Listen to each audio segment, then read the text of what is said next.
रूप पाहता लोचनी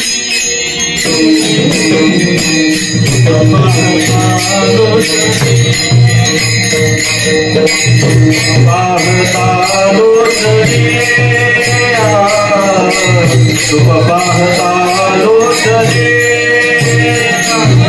सारे हो साधनी सुख दारे हो साधनी तू हा विठ्ठल बलवा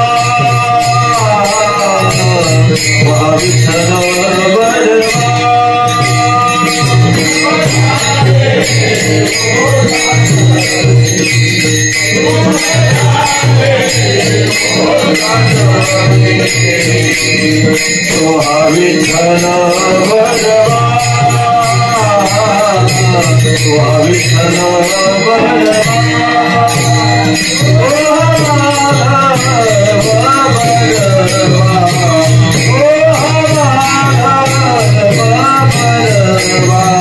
तू हा विठ्ठल बलवा तू हा विठ्ठल बलवा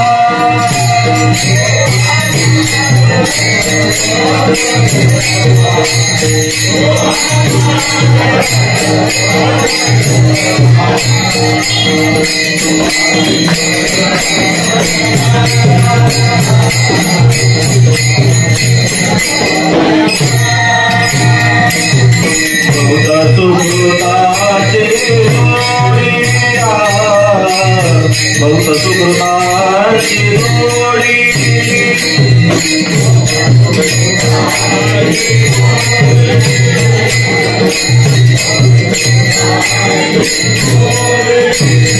म्हणून विठाली आवडी म्हणून विठाली आवडी तो हा विठ्ठल बलवा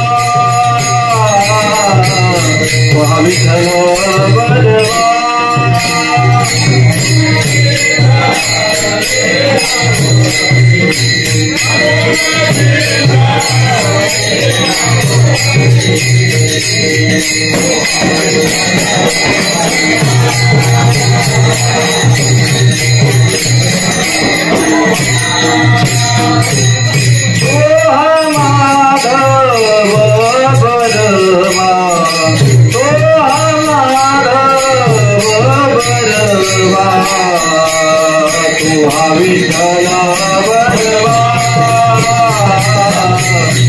विठ्ठल बलवा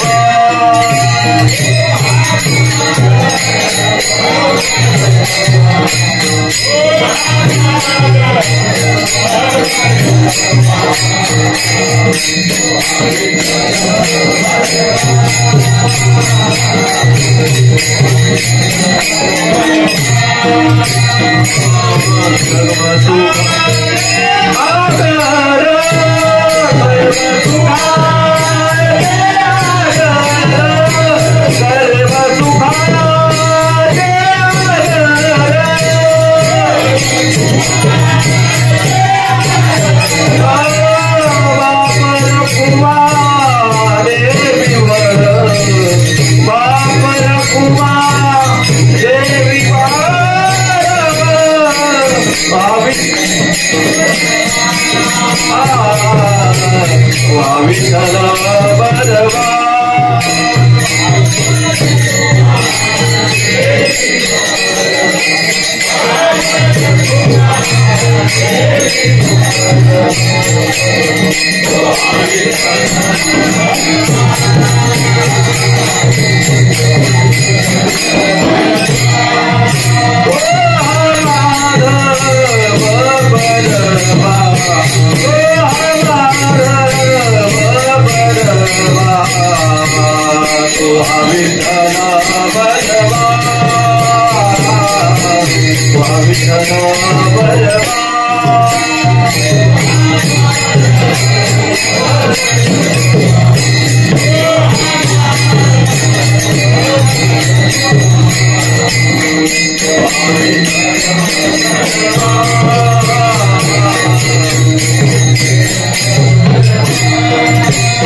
जय जय राम कृष्ण हरे जय जय राम कृष्ण हरे जय जय राम कृष्ण हरे जय जय राम कृष्ण हरे जय जय राम कृष्ण हरे जय जय राम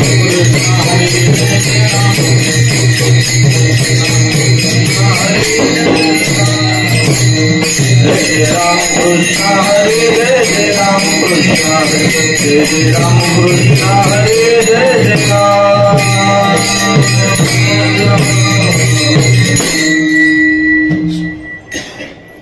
सदा शिवाचा अवतार सदा शिवाचा अवतार सदा शिवाचा अवतार स्वामी निवृत्ती दातारो स्वामी निवृत्ती दातारो स्वामी निवृत्ती दातारो स्वामी निवृत्ती दातारो स्वामी निवृत्ती दातारो स्वामी निवृत्ती दातारो सदा शिवाचा अवतार सदा शिवाचा अवतार सदाशिवाचा अवतार स्वामी निवृत्ती दातार स्वामी निवृत्ती दातार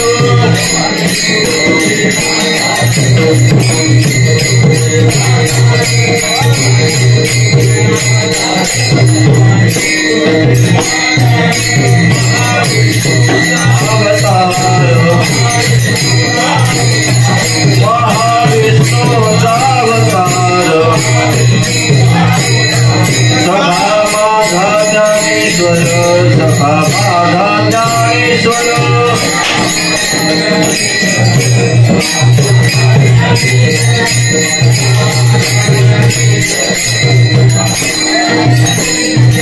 ब्रह्मा सोपाना तो झाला ब्रह्मा सोपाना तो झाला भक्ता आनंद बरसला भक्ता आनंद बरसला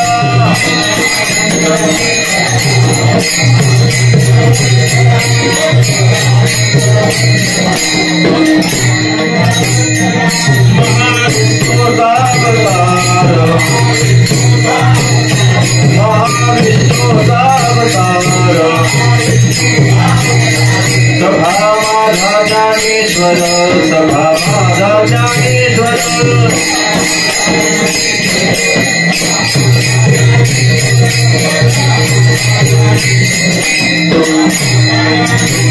आदिशक्ती मुक्तावारी आदिशक्ती मुक्तावारी आदिशक्ती मुक्तावारी दासी जनी लागे पाई दासी जनी लागे पाई दासी जनी लागे पाई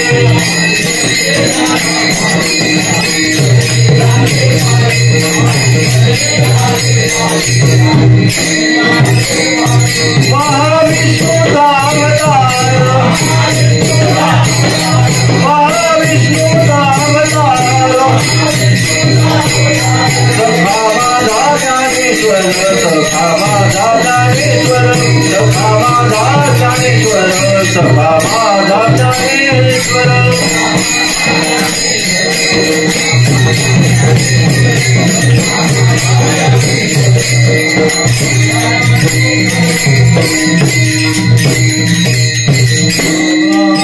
रघुमाई हरि विठोबा रघुमाई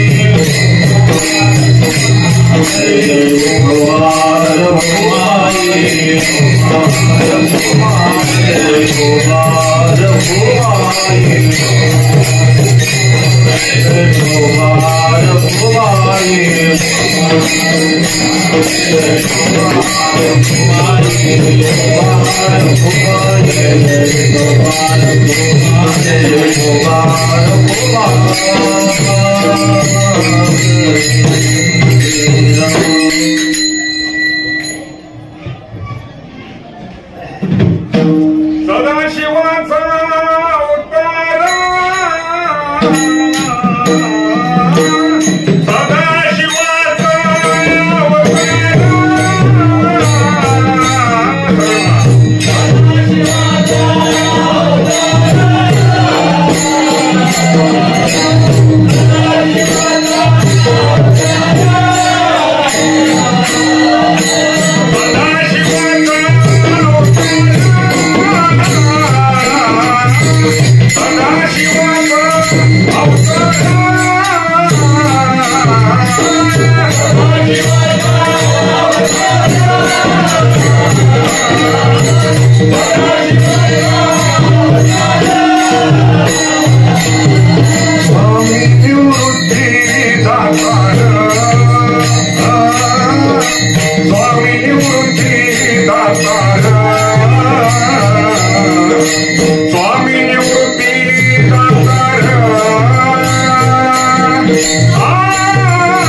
स्वामी निवृत्ती दाता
पांडुरंगा करू प्रथम नमन दुसरे चरण संतांच्या त्यांच्या कृपादाने कथेचा विस्तारो बाबाजी सद्गुरु दास तुका जयांचे केलिया स्मरण होय सकळ विद्यांचे अधिकरण तेची वंदू श्री चरण श्री सद्गुरूंचे ते नमस्कारोणी आता ओम नमो ज्ञानेश्वरा करुणाकरा दयाळा तुमचा अनुग्रहला धरो पावन झालो चराचरी नमामि सद्गुरुं शांतं सच्चिदानंद विग्रहं पूर्ण ब्रह्म परानंद मीशमानंदी वल्लभं सदाशिवाचा अवतार स्वामी निवृत्ती दातार महाविष्णूचा अवतार सखा माझा ज्ञानेश्वर ब्रह्मा सोपान तो झाला भक्ता आनंद वर्तला आदिशक्ती मुक्ताबाई दासी जनी लागे पायी महाविष्णूचा अवतार सखा माझा ज्ञानेश्वर। हा कार्तिकी सोहळा चालू आहे आणि या ज्ञानोबा यांच्या संजीवन समाधी सोहळ्या निमित्ताने अनादी कालापासून या उत्सवाच्या निमित्ताने अनेक वैष्णव या अलंकापूर क्षेत्रामध्ये येतात आणि हा सोहळा संपन्न करतात। याच परंपरेमध्ये प्रातस्मरणीय परमपूज्य गुरुवर्य श्री परमहंस श्री शंकर बाबा महाराज, गुरुवर्य श्री डॉक्टर बाबा महाराज आदी करून समस्त संत मंडळीच्या कृपाशीर्वादाने आपण या भूमीमध्ये विसावलो आहोत आणि त्या निमित्ताने आपल्या ठिकाणी सेवा चालू आहे। या सेवेकरता घेतलेला हा आत्ताचा अभंग भगवंताचे लाडके भक्त प्रेममूर्ती श्री नामदेव महाराज यांच्या कृपांकित शिष्या जनाबाई यांचा अभंग असून संत श्रेष्ठ श्री जनाबाईंनी या अभंगाच्या माध्यमातून सद्गुरू श्री निवृत्तीनाथ महाराज, ज्ञानोबाराय, सोपान काका आणि मुक्ताबाई हे जे 4 भावंड आहेत, या 4 भावंडाचं वर्णन या अभंगाच्या माध्यमातून केलंय। आणि ते वर्णन करत असताना हे 4ही भावंड कोण आहेत याचा तात्विक परिचय आपल्याला दिलेला आहे। विठ्ठल विठ्ठल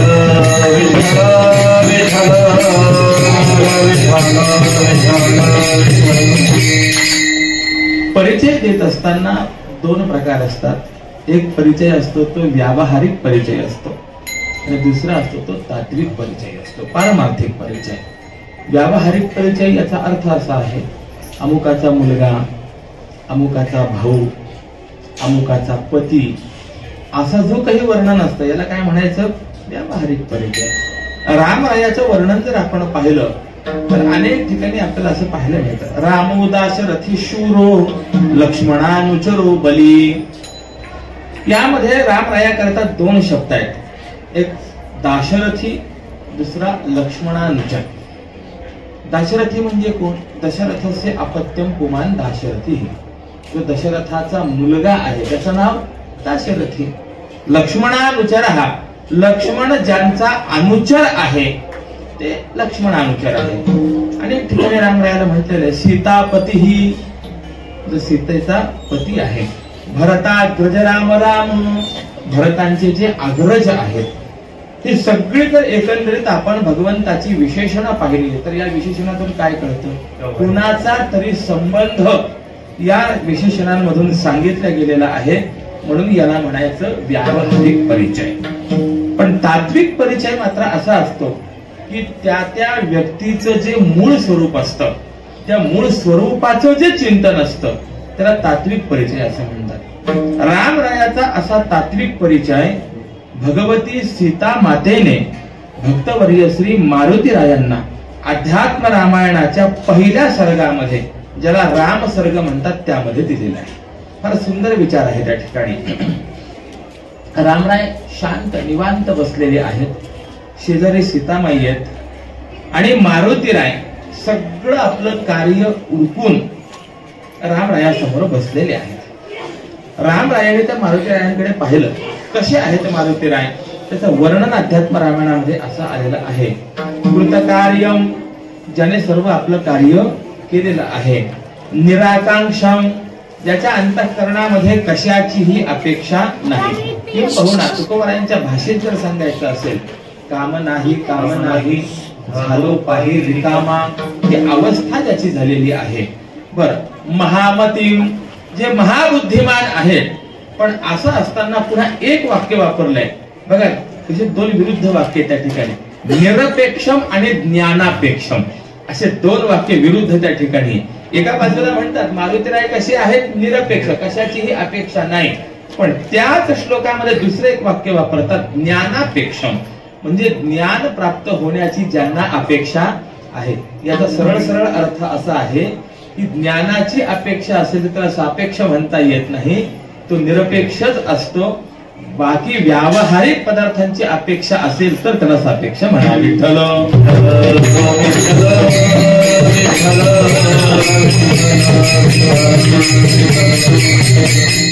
मारुतीरायांकडनं हे शिकण्यासारखं आहे।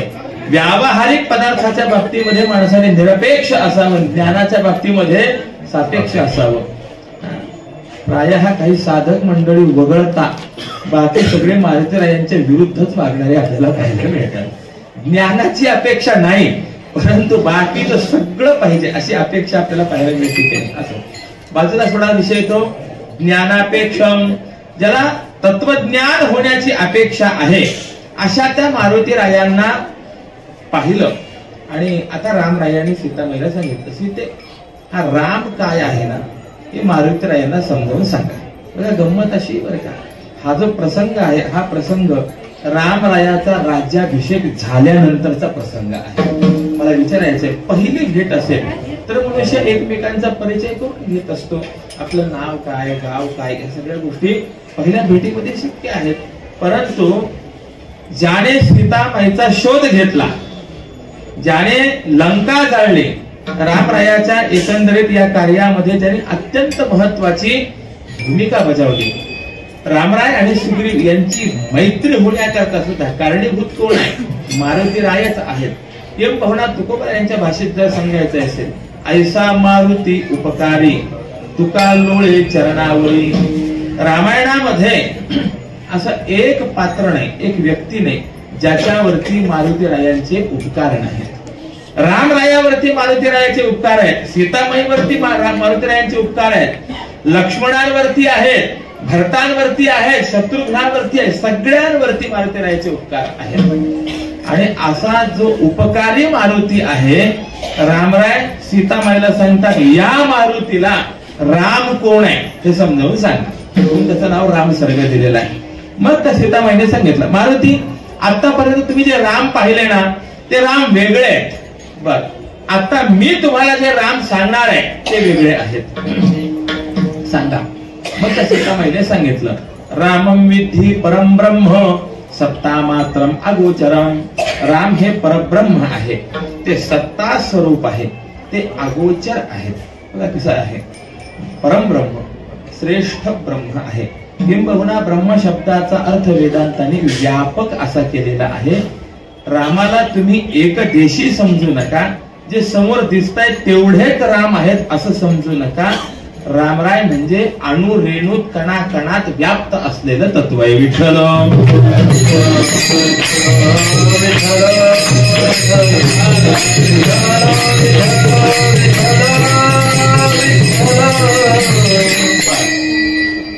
रामम विद्धी परमब्रह्म. परमब्रह्म शब्दाचा अर्थ आपल्याला कळाला. सत्ता मात्रम, रामराय सत्ता स्वरूप आहेत. याचा अर्थ काय आहे? अर्थात वास्तव आहे. काय आहे? सत्ता वेदांताने 3 प्रकारची मांडली.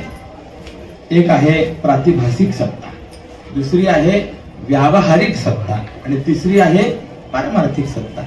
मुळात सत्तेचा जर विचार केला तर 2च सत्ता खऱ्या, एक पारमार्थिक सत्ता आणि दुसरी प्रातिभासिक सत्ता. तिसरी सत्ता नाहीच खरे जर आपण विचार केला तर मूलतः. कारण की एकतर खरं नाही तर खोटं, इथे पलीकडे काय असणार आहे. परंतु दीर्घकालाचा विचार करण्याकरता मध्ये जसा हातचा आपल्याला मानावा लागतो त्याप्रमाणे व्यावहारिक सत्ता ही हातची असलेली सत्ता आहे महाराज. म्हणून नियम असा दिलेला आहे, स्वप्नाची जी सत्ता असते ती सत्ता प्रातिभासिक सत्ता असते. किंबहुना आपण उन्हाळ्यामध्ये प्रवासाला निघालो, भर दुपारी ऊन तापलेलं आहे, त्यावेळेला आपण सडकेवरती लांब पाहिलं तर आपल्याला पाणी सांडल्यासारखं जाणवतं. त्याला काय म्हणतात? मृगजळ म्हणतात. आता मला विचारायचं, ते मृगजळ खरं आहे का खोटं आहे? खोटं आहे की नाही?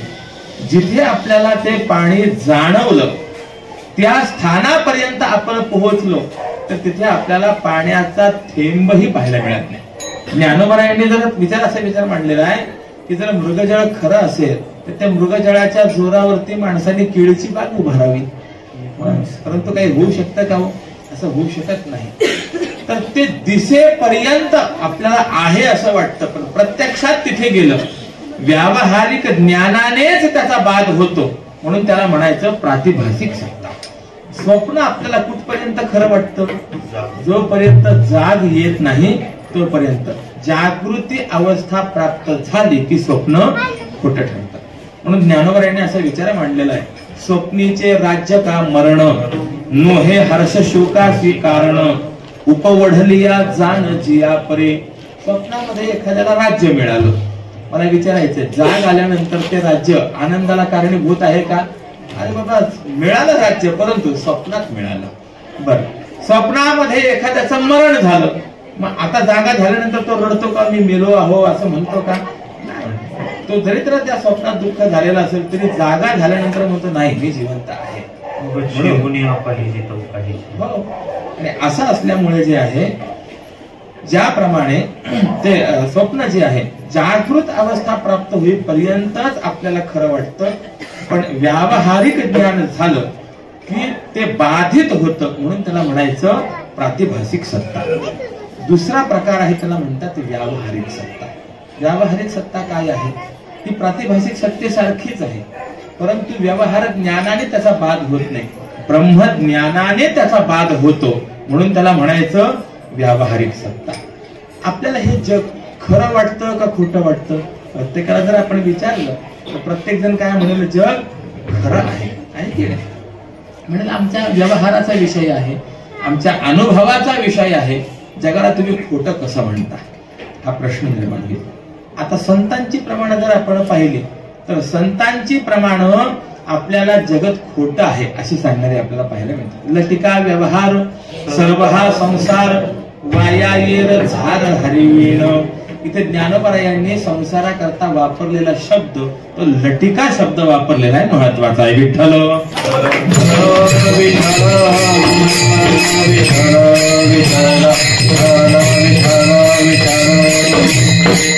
बहुणा वेदांताचा प्रमुख वाद, त्याचं नाव काय आहे? अजातवाद. हा वेदांताचा प्रमुख वाद आहे. पण अजातवाद सगळ्यांना पचू शकत नाही. अजातवाद जर पचला नाही तर मनुष्य नास्तिक होतो, देवधर्म न मानणारा होतो. म्हणून त्या अजातवादाची पायरी सांगितली आहे विवर्तवाद. हो. मग अजातवाद म्हणजे काय?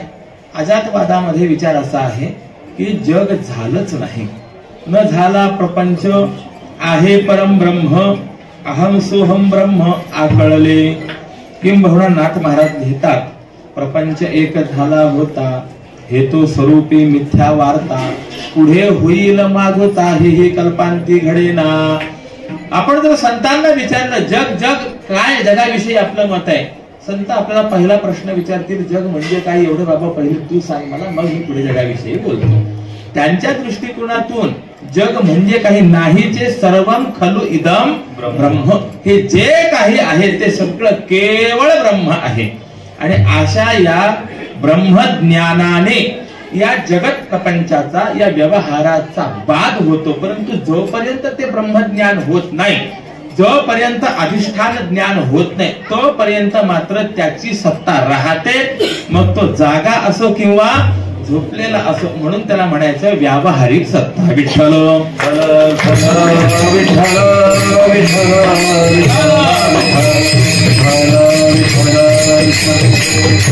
हा झाला दुसरा प्रकार. आणि तिसरा प्रकार आपल्याला सांगितला, त्याला म्हणतात पारमार्थिक सत्ता. म्हणजे काय आहे? ज्या सत्तेचा कोणत्याच ज्ञानाने बाध होत नाही, जी खरी सद्रूपाने कायम स्वरूपी राहते, तिला म्हणायचं पारमार्थिक सत्ता. रामराय कसे आहेत? सत्ता मात्रम. मग सत्ता मात्रम याचा अर्थ पारमार्थिक सत्तावान आहेत, सत्य आहेत, असा त्याचा अर्थ आहे. ठीक आहे. अगोचरम, त्यानंतर ते अगोचर आहेत. बघा गंमत अशी आहे, शब्द उच्चारताना त्या स्वराघातामध्ये बदल झाला की अर्थ बदलत असतो. इथे शब्द आहे अगोचर, म्हणजे इंद्रिय ज्याच्यापर्यंत पोहोचू शकत नाही त्याला म्हणायचं अगोचर. गोचर आणि अगोचर असे दोन शब्द आहेत. गावः नाम इंद्रियानी चरंती अस्मिन इति गोचरः. गो शब्दाचा अर्थ काय होतो? इंद्रिय. अनेक ठिकाणी गो शब्दाचे इंद्रिय असे अर्थ आहेत. आणि ते इंद्रिय ज्याच्यापर्यंत पोहोचू शकतात त्याला म्हणायचं गोचर. आणि इंद्रिय ज्याच्यापर्यंत पोहोचू शकत नाही त्याला काय म्हणायचं? अगोचर. इथे च असाच उच्चार झाला पाहिजे. जर आपण तिथे अगोचर म्हणलं तर अर्थाचा अनर्थ होतो. विठ्ठल विठ्ठल विठ्ठल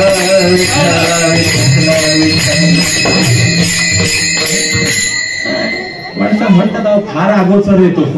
अगोचर वेगळं अगोचर वेगळं. रामराय कसे आहेत? अगोचरम. ते कोणत्याही इंद्रियाने आपल्याला प्रत्यक्ष होऊ शकत नाही असं तत्व म्हणजे रामरायात आहेत. आता एवढंच वर्णन केलं असं नाही बरं का, पुष्कळ वर्णन आहे, पण मला सगळे रामराय सांगायचे नाहीत. मला मुद्दा एवढा सांगायचा आहे, हे जे वर्णन आहे रामाचं, हे रामरायाचं वर्णन कोणतं आहे? हे पारमार्थिक वर्णन आहे. हे रामरायाची असलेली जी ओळख आहे ही पारमार्थिक ओळख आहे. एक ओळख व्यावहारिक, दुसरी ओळख पारमार्थिक. त्याप्रमाणे आज संतश्रेष्ठ श्री जनाबाई आपल्याला या अभंगाच्या माध्यमातून या चार भावंडांची जी ओळख करून देतात, ती ओळख कोणती करून देतात आहे? ही त्यांची पारमार्थिक ओळख, पारमार्थिक परिचय आपल्याला करून देतात. विठ्ठल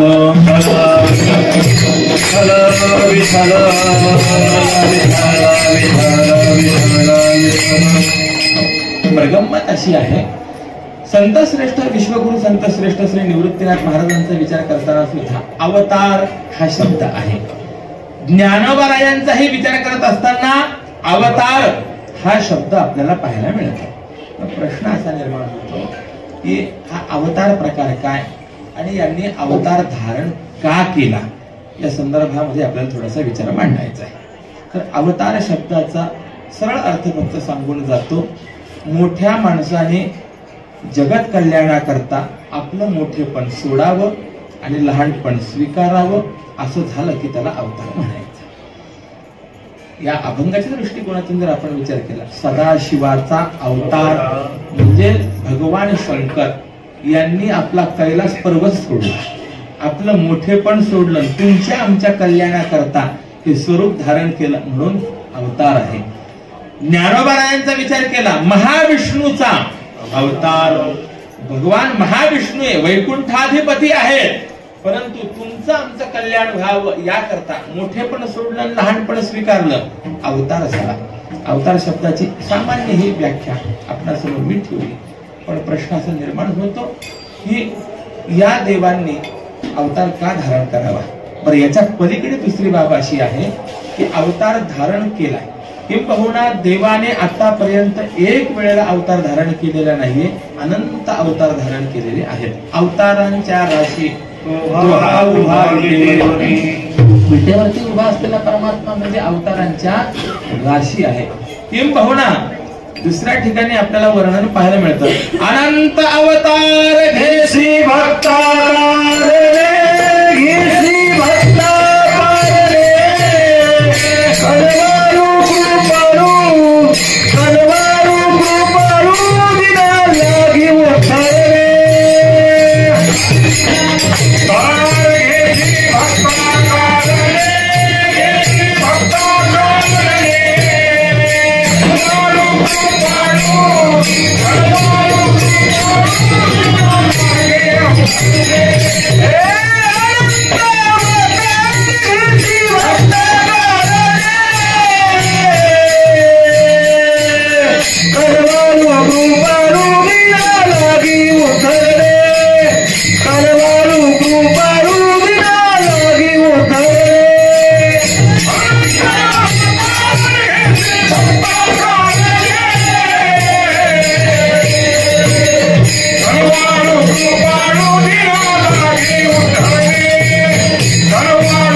अनंत अवतार घेशी भक्ता कारणे, कनवाळू कृपाळू दिना लागे उद्धरणे.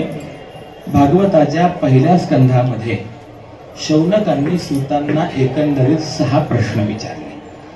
त्यामध्ये देवाच्या अवतार संबंधाने प्रश्न आहे, देव अवतार का धारण करतात एक, आणि देवाने किती अवतार धारण केले, असे 2 प्रश्न त्या 6 प्रश्नांपैकी आहेत.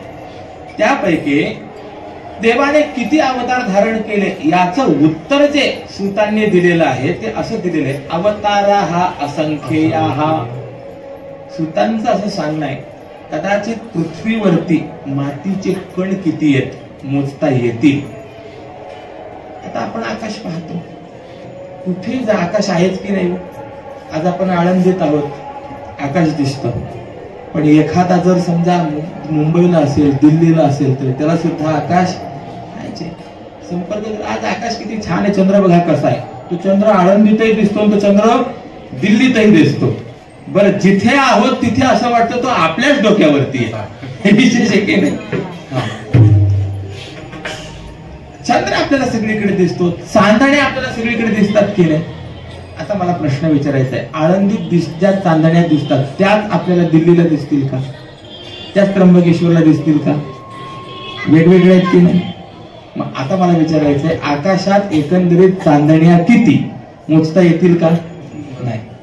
पण सूत महर्षी सांगतात कदाचित आकाशात चांदण्या किती आहे ते सुद्धा मोजता येईल, पण देवाचे अवतार किती सांगता येणार नाही. विठ्ठल विठ्ठल विठ्ठल विठ्ठल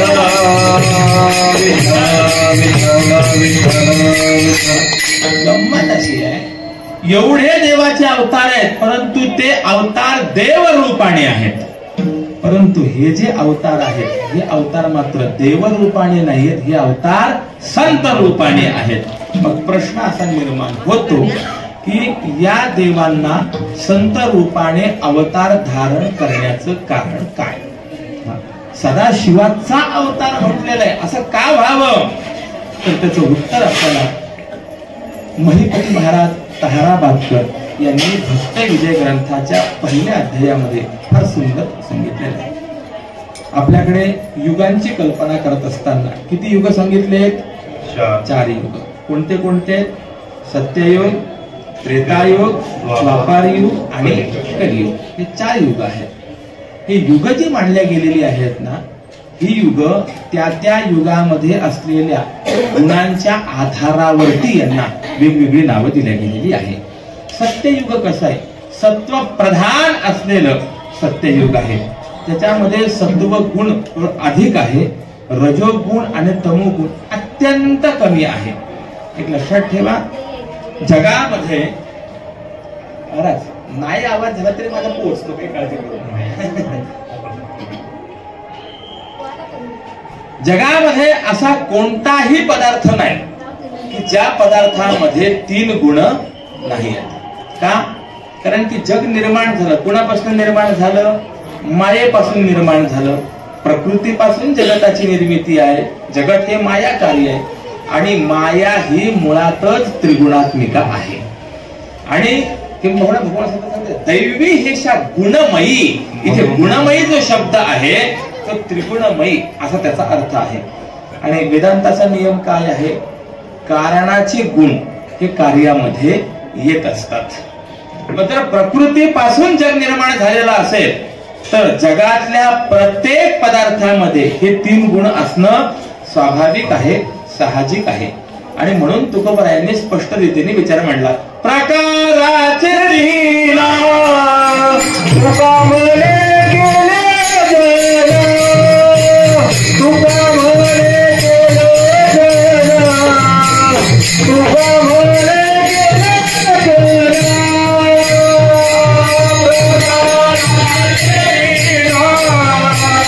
तुका म्हणे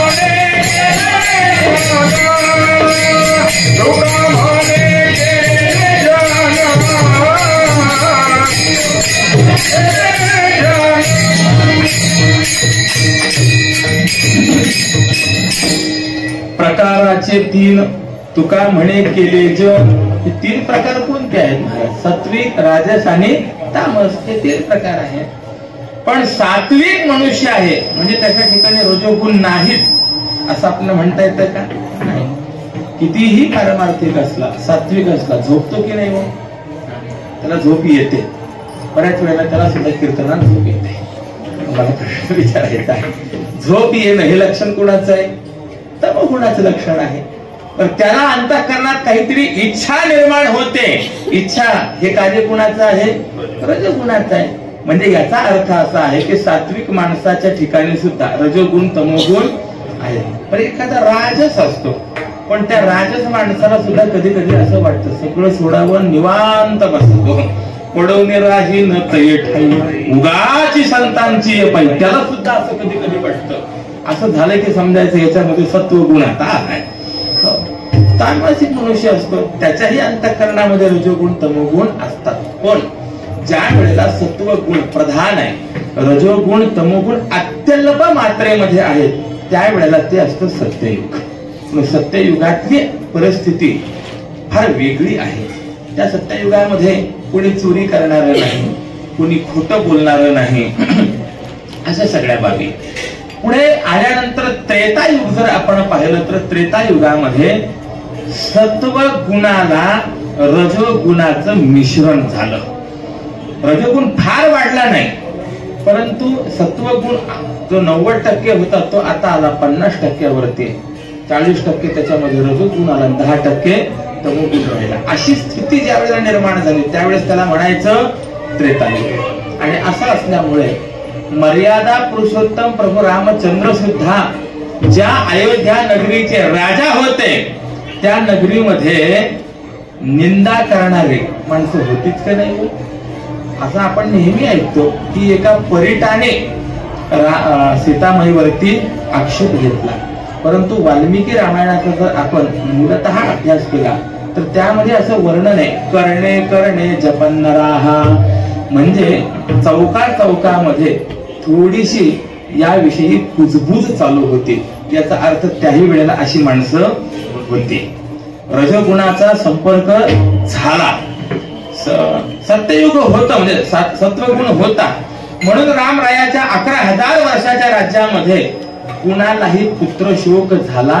नाही आजची परिस्थिती आपण पाहिली तर कलियुगामध्ये इतकी भीषण परिस्थिती आहे जे वयोवृद्ध आहे ते शिल्लक राहतात आणि तरुणांच्या घटना होतात हे कलियुगामधली स्थिती आहे त्यानंतर वैधव्य प्राप्त होतं ही सगळी कलियुगातली स्थिती पण रामरायाचं राज्य मात्र असं होतं की एकाही माता माऊलीला वैधव्य प्राप्त झालं नाही रामरायाच्या 11,000 वर्षांच्या राज्यामध्ये एकही व्यक्ती पाण्यात बुडून मेली नाही कुणाचा अकाल मृत्यू नाही आत्महत्या नाही एखाद्या अयोग्य ठिकाणी अग्नी जर पडला तर तो अग्नी स्वतः शांत व्हायचा रामरायाच्या राज्यामध्ये फायर ब्रिगेड ही संकल्पना नव्हती हो कसं राज्य असेल विचार करा त्रेतायुग द्वापार युग ज्यावेळेला झालं तर द्वापार युगामध्ये रजोगुण झाला प्रधान सत्व गुण झाला कमी गौण आणि त्या रजोगुणाला स्पर्श झाला झालर मिळाली ती तमोगुणाची आणि ज्या वेळेला कलियुगाचा आरंभ झाला त्या कलियुगामध्ये तमोगुण प्रधान सत्वगुण आणि रजोगुण हे गौण झाले विठ्ठल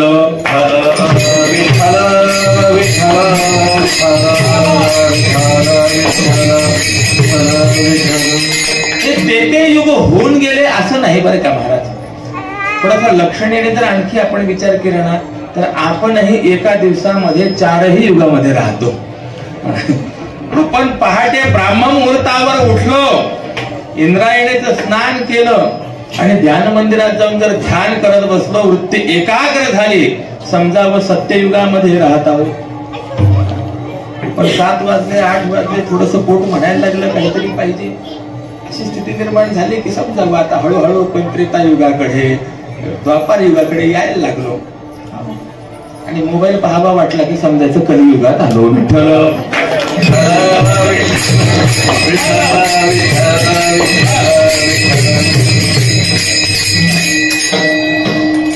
आजही आपण एका दिवसामध्ये 4 युग गंमत अशी झाली द्वापार जोपर्यंत होत तोपर्यंत भगवान श्रीकृष्ण अवनी तलावरती होते त्यामुळे धर्माला एक चांगली स्थिती होती परंतु ज्या दिवशी भगवान श्रीहरीने या धरातलावर आपला अवतार परिपूर्ण केला तद्दिनात कलिरायातः सर्व साधन बाधकः भागवतामध्ये वाक्य आलेलं आहे ज्या दिवशी भगवंताने आपली अवतार लीला पूर्ण केली त्या दिवसापासून सर्व साधनांना बाध निर्माण करणारा कली या पृथ्वी तलावरती आला आणि त्या कलीमुळे काय झालं, अवघ्या वाटा झाल्या क्षीण, कलीनं घडे साधन उचित विधी विधान, न कळे न घडे सर्वथा, अशी स्थिती निर्माण झाली. कली करता भागवताने एक विशेषण दिलंय, अधर्म मित्र. कलीना धर्म मित्रेण धरेयम बाधिता धुना. अधर्म मित्र असलेल्या कलीने ही धरा बाधित झाली आणि त्यामुळे या कलियुगामध्ये वृत्ती जी आहे ती बहिर्मुख झाली, पापाचरणाकडे प्रवृत्ती व्हायला लागली आणि अनेक प्रकारची निंद्य कर्म जी आहे ती या पृथ्वी तलावरती घडायला लागली. हे सगळं दृश्य अनेक ऋषी मंडळींनी पाहिलं आणि त्यांना वाईट वाटायला लागले. काय काय कलियुगाची स्थिती आहे ही जी ऋषी मुनींनी 5000 वर्षापूर्वी वर्णित केलेली आहे तीच आज आपल्याला पाहायला मिळते. महिपती महाराजांनी वर्णन केलेलं आहे, पुत्र नायके पितृवचन. आपण उद्या बघा एक एक कसं कसं वर्णन केले, फार मोठी यादी आहे. सगळी यादी मी आपल्याला सांगणार नाहीये, परंतु ह्या गोष्टी महत्वाच्या आहेत. वस्तुतः मुलाने आई वडिलांच्या आज्ञेचं परिपालन करणं हा त्याचा असलेला पुत्र धर्म आहे. रामरायाने काय केलंय, वनवास स्वीकारला. कसा स्वीकारला, ब्रह्मिष्ठ आर्य वचसा यदगाद अरण्यम. पण असं असताना आज कलियुगाची स्थिती अशी आहे, मुलं वडिलांचं ऐकत नाही, उलट मुलंच वडिलांना सांगतात. बऱ्याच वेळेला असं आहे का, आता वडिलांनी मुलाचं काम करावं का मुलांनी वडिलांचं काम करावं, काय करावं तुमच्या मते तरी? मुलाने वडिलांचं काम केलं पाहिजे. पण बऱ्याच वेळेला असं होतं, मुलगा बसलेला असतो, तो म्हणतो बाबा उभे आहात ना, येता येता मला पण पाणी घेऊन या, अशी अवस्था आपल्याला पाहायला मिळते. पुत्र नायके पितृवचन, ठीक आहे. अजून काय झालं या कलियुगामध्ये, तीर्थीकर बैसविले. महिपती महाराजांनी हे लिहिलं आहे, जे तीर्थक्षेत्र आहे त्या तीर्थक्षेत्रावरती कर बसवल्या गेले. पूर्वी आपली आळंदी पंढरपूर जी वारी होत होती तर आषाढी वारीला कर होते की नाही, परंतु ज्या वेळेला वैकुंठवासी हरिभक्ती परायण श्री रामदास महाराज, मनसुख आणि आदरणीय श्री अण्णा हजारे यांनी आंदोलन केलं, उपोषण केलं, तेव्हापासून हे कर थांबल्या गेले. अनेक ठिकाणी हे कर होते. धर्मकार्य करताना कर घेण्याची आवश्यकता काय, परंतु कलियुगामध्ये मात्र ही परिस्थिती होती. बर, तीर्थयात्रा ही केली पाहिजे, महत्वाची आहे, परंतु कुणाशी नावडे तीर्थाटन ही कलियुगाची अवस्था आहे. वस्तुतः आपलं कल्याण व्हावं असं जर वाटत असेल तर तुकोबाराय आपल्याला सांगतात आपण तीर्थयात्रा केली पाहिजे. जव हे सकळ सेध आहे, जव हे सकळ सेध आहे, हात चालावया पाय,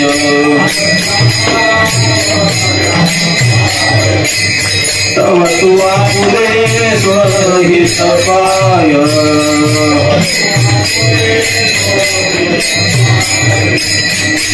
तीर्थयात्रे राय तुकोनको, जवा काळ से दुर्निठेला, जवा काळ से दुर्निठेला.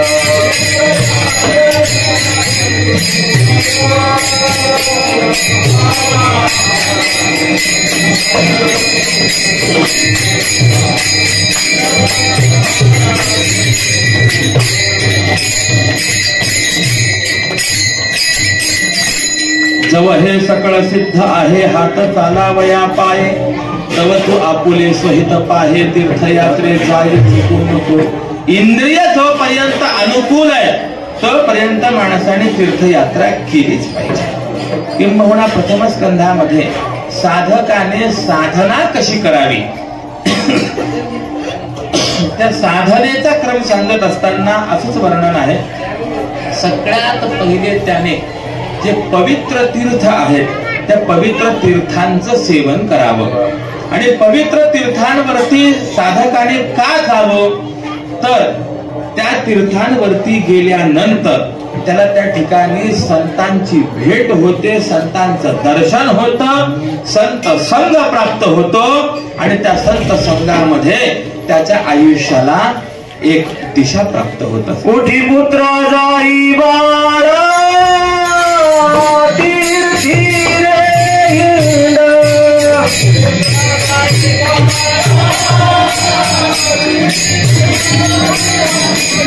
साधू आणि संत जेथे असती प्रचंड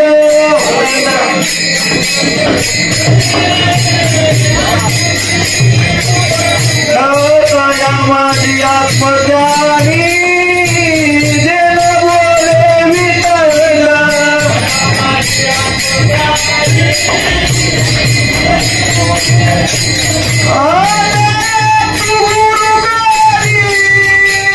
तुझ बुजुर्गी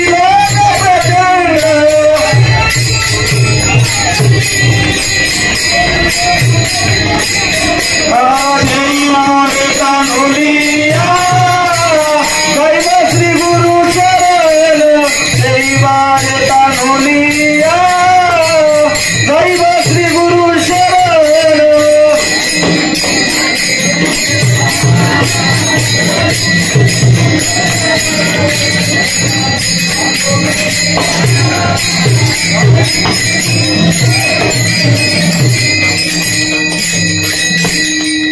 मदान असा आपल्या मुलाला उपदेश करते.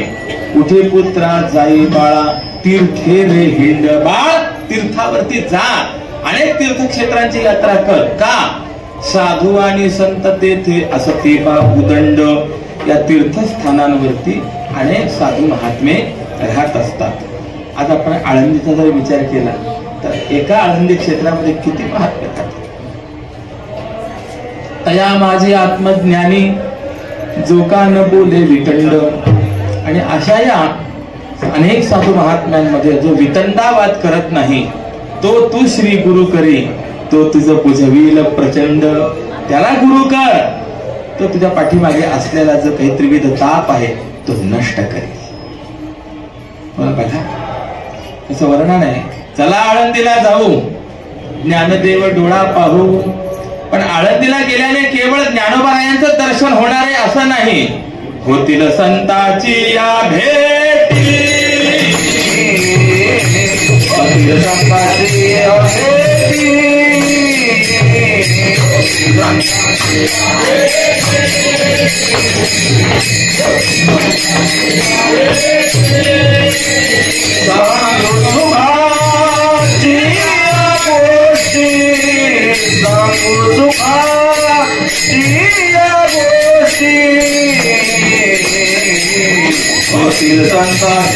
भेटी, होतील संताची भेटी.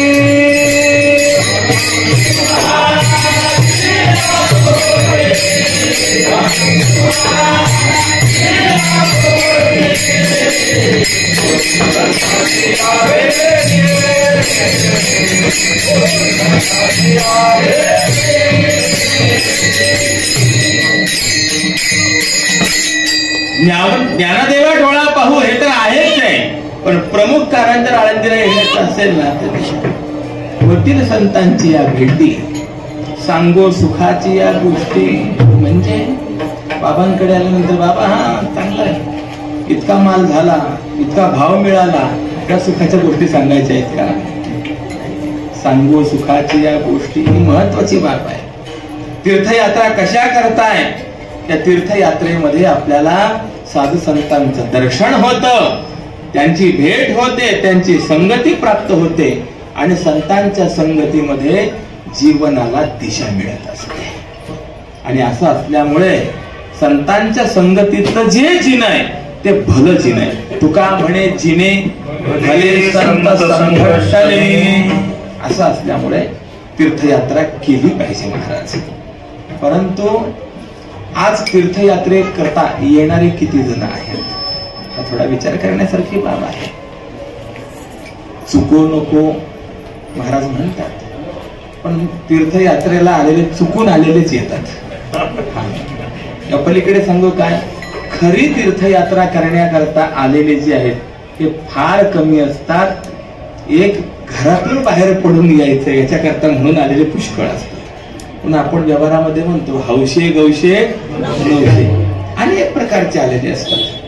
बरेच जण येतात, वारीत आलेले असतात, पण एकही कीर्तन न ऐकता अख्खी आळंदी फिरून घरी येतात महाराज. असे आपल्याला पाहायला मिळते. बऱ्याच वेळेला असा प्रसंग आपल्याला पाहायला मिळतो. जर मंदिरात दर्शनाकरता गर्दी असेल मग पर्याय काढतात. पायरी दर्शन, मुखदर्शन आणि त्यालाही गर्दी मिळाली तर कळस दर्शन. कळस देखील या मुक्ती प्रमाण पाठ असतात. पण देवाच्या रांगेत उभे राहत नाही आणि दिवसभर बाजारामध्ये फिरत राहतात. याला तीर्थयात्रा म्हणायचं का? विठ्ठल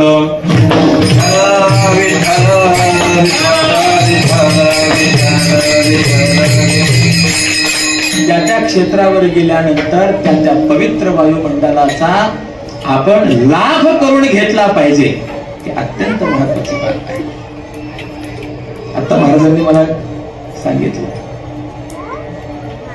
कितीही बाहेर गोंगाट असू देत पण खाली ध्यान मंदिरात गेलं 2 मिनिट ध्यान केलं की बुद्धी एकदम स्थिर होते. हे मला जाणवलं. म्हटलं बरोबर आहे. प्रत्येक भूमीचा महिमा असतो. या भूमीवर आल्यानंतर वृत्ती स्थिर होते. तुम्ही तर भूमीवर नाही भूमीत बसतात, मग वृत्ती स्थिर का नाही होणार? विठ्ठल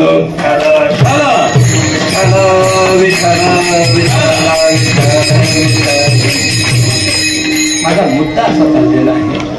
कलियुगामध्ये स्थिती अशी निर्माण झाली, कोणी आनंदाने तीर्थयात्रा करायला तयार नाही अशी परिस्थिती निर्माण झाली. फार मोठी यादी दिलेली आहे महाराज. मूर्त्या फोडल्या गेल्या. आश्रमाहा यवनैरुद्धाः तीर्थैर्नष्टानि भूरिशः. तीर्थक्षेत्रावरती राहिल्यानंतर आपण फार सावधानतेने आणि मर्यादेने राहावं.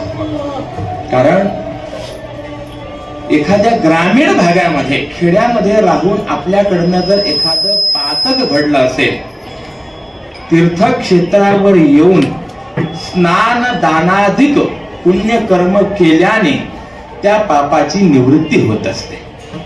अन्य क्षेत्रे कृतम पापम पुण्यक्षेत्रे विनश्यते. पण पुण्यक्षेत्रावर येऊन जर आपल्याकडनं पातक घडलं, पुण्यक्षेत्रे कृतम पापम वज्रलेपो भविष्यती, तो वज्रलेप होत असतो. आणि असं असल्यामुळे तीर्थक्षेत्रावरती राहावं आणि पुण्यकर्म सन्मार्गाने त्या ठिकाणी आपण राहणं, मर्यादेने सावधानतेने राहणं आवश्यक आहे. आज ती स्थिती राहिली नाही.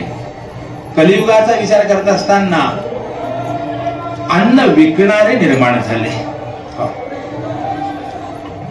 अट्टशूला जनपदाः शिवशूला द्विजातयः. अट्ट या शब्दाचा अर्थ अन्न होतो. शास्त्रकार धान्य विकण्याकरता परवानगी देतात, परंतु अन्न विकायचं नसतं. आपल्याकडे अन्नदान सांगितलेलं आहे, बरोबर आहे की? परंतु आज आपण थोडासा जर विचार केला तर जेवढे हॉटेल्स आहेत हे अन्नदान करणारे आहेत का अन्न विकणारे आहेत? अन्न विकणारे आहेत. अन्न विक्रय हा दोष सांगितलेला आहे. पण कलियुगामध्ये आहे की नाही? एक 30-40 वर्षापूर्वी पर्यंत आपण पाहिलं तर माणसाला परगावी जात असताना शिदोरी सोबत न्यावी लागत असेल. कारण की बाहेर भोजनाची व्यवस्था नव्हती, काही खायला मिळत नव्हतं. आज शिदोरी सोबत घेऊन निघणारे मी तर असं म्हणतो बोटावर मोजणे इतकेच असतील. का? कारण की बाहेर सगळंच मिळतं महाराज. घरात जे नसेल ते बाहेर मिळत आहे. पण या बाहेरच्या खाण्यामुळे, हॉटेलच्या खाण्यामुळे आम्ही जो परमार्थ करतोय तो परमार्थ धुळीला मिळतोय. बाहेरच्या खाण्यामुळे आपली केलेली साधना व्यर्थ जाते. आपलं अंतःकरण सात्विक व्हावं असं जर वाटत असेल तर आहार शुद्धी ही अत्यंत गरजेची आहे. उपनिषदांनी असा सिद्धांत मांडलाय. आहार शुद्धौ सत्वशुद्धी, सत्वशुद्धौ ध्रुवा स्मृती. आहार शुद्धी असेल तर सत्वशुद्धी आहे, आणि सत्वशुद्धी असेल तर आपल्याला ध्रुवा स्मृती प्राप्त होत असते.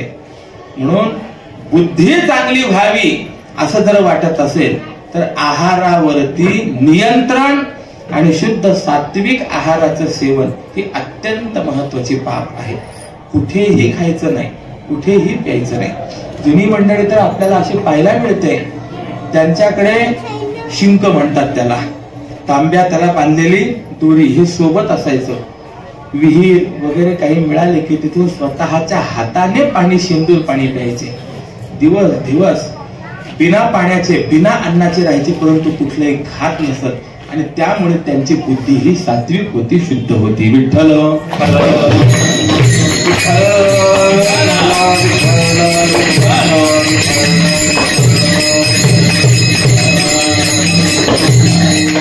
मी अशी साधकही पाहिले, तीर्थयात्रेला गेले, सोबत दशम्या वगैरे सोबत घेऊन गेले, पुरतील तितक्या दिवस दशम्या, नाही पुरल्या कुरमुरे, ते खाऊन राहिले, परंतु बाहेरचं खाल्लं नाही. अभिमान आहे मला ह्या गोष्टीचा. आहार शुद्ध. पण आज कलियुगाचा जर आपण विचार केला, कोण आहाराविषयी विचार करतोय? मिळेल तिथे. किंबहुना एकाने तर असं वर्णन केलंय, परान्नम दुर्लभम लोके, परान्न दुर्लभ आहे म्हणे. अरे म्हटलं परान्न खाल्लं तर जन्म मिळतील ना पुन्हा वारंवार. त्याने सांगितलं तेच तर सांगतोय, पुनर्जन्म मिळणं सोपं आहे पण परान्न दुर्लभ आहे म्हणे. काय गंमत आहे, कसा विचार आहे. नाही बाहेर शास्त्रकारांनी तर असा विचार मांडलाय, परान्न सेवन केलं तर आपल्याला त्या दोषाच्या निवारणाकरता काही साधना करावी लागते. ज्याचा उपनयन संस्कार झालेला असेल त्यांनी एक वेळेला परान्न सेवन केलं तर 1200 गायत्रीचा जप त्याला करावा लागत असते. विठ्ठल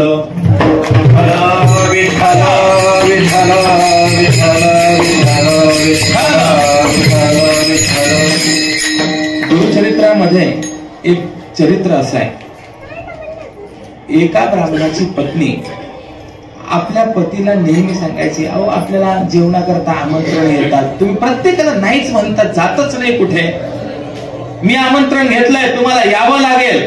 त्याने सांगितलं नको ग, श्राद्धाचं जेवण नाही जायचं आपल्याला. आणि तिने काही ऐकलंच नाही, बळजबरी घेऊन गेली. तिथे वर्णन आहे, त्याने गुरु दत्तात्रेयांची प्रार्थना केली की याच्यात दोष काय आहे माझ्या पत्नीला दिसावेत. आणि ज्या वेळेला भोजनाकरता बसले, वर्णन आहे गुरुचरित्रामध्ये, ज्या पात्रामध्ये जेवण करतायत त्या व्यक्तीचे पूर्वज ज्या योनीला गेलेले होते त्या योनीतले ते प्राणी आपल्या पात्रामध्ये भोजन करतात, याचं प्रत्यक्ष दर्शन तिला घडलं. कुणाच्या पात्रामध्ये डुक्कर जेवतंय, कुणाच्या पात्रात कुत्र जेवतंय, अशी अवस्था तिने पाहिली. लक्षात आलं काय दोष आहे. अन्न विकू नये, परान्न सेवन करू नये. कीर्तन प्रवचन ज्या ठिकाणी, सप्ताह ज्या ठिकाणी, तो प्रसाद आहे, प्रसाद हा त्याला अपवाद आहे. ही एक बाब महत्वाची आणि अत्यंत निकराने मी जरूर सांगेन. आहार शुद्धी पाहिजे, महत्वाची बाब आहे. कलियुगामध्ये त्याचा विचार राहिला नाही. अट्टशूला जनपदाः शिवशूला द्विजातयाः. शिव या शब्दाचा अर्थ वेद आहे आणि शूल शब्दाचा अर्थ विक्रय आहे. द्विजातींकडनं वेदाचा विक्रय होतोय. वेद वेद कोणते?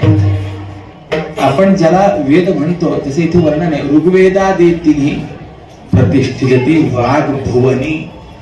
ऋग्वेद, यजुर्वेद, सामवेद आणि अथर्ववेद हे 4 वेद आहेत. 5वा वेद संत वाङ्मय. विठ्ठल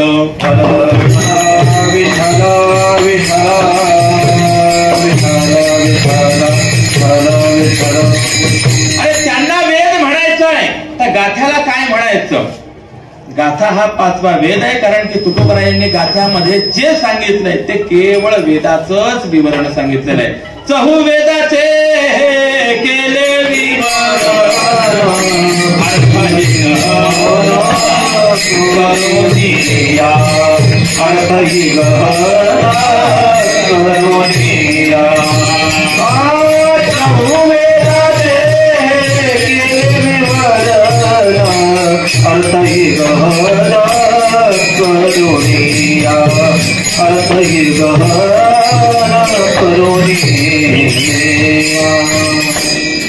चहू वेदाचे हे केले विवरण, अर्थ ही गहन करुनिया.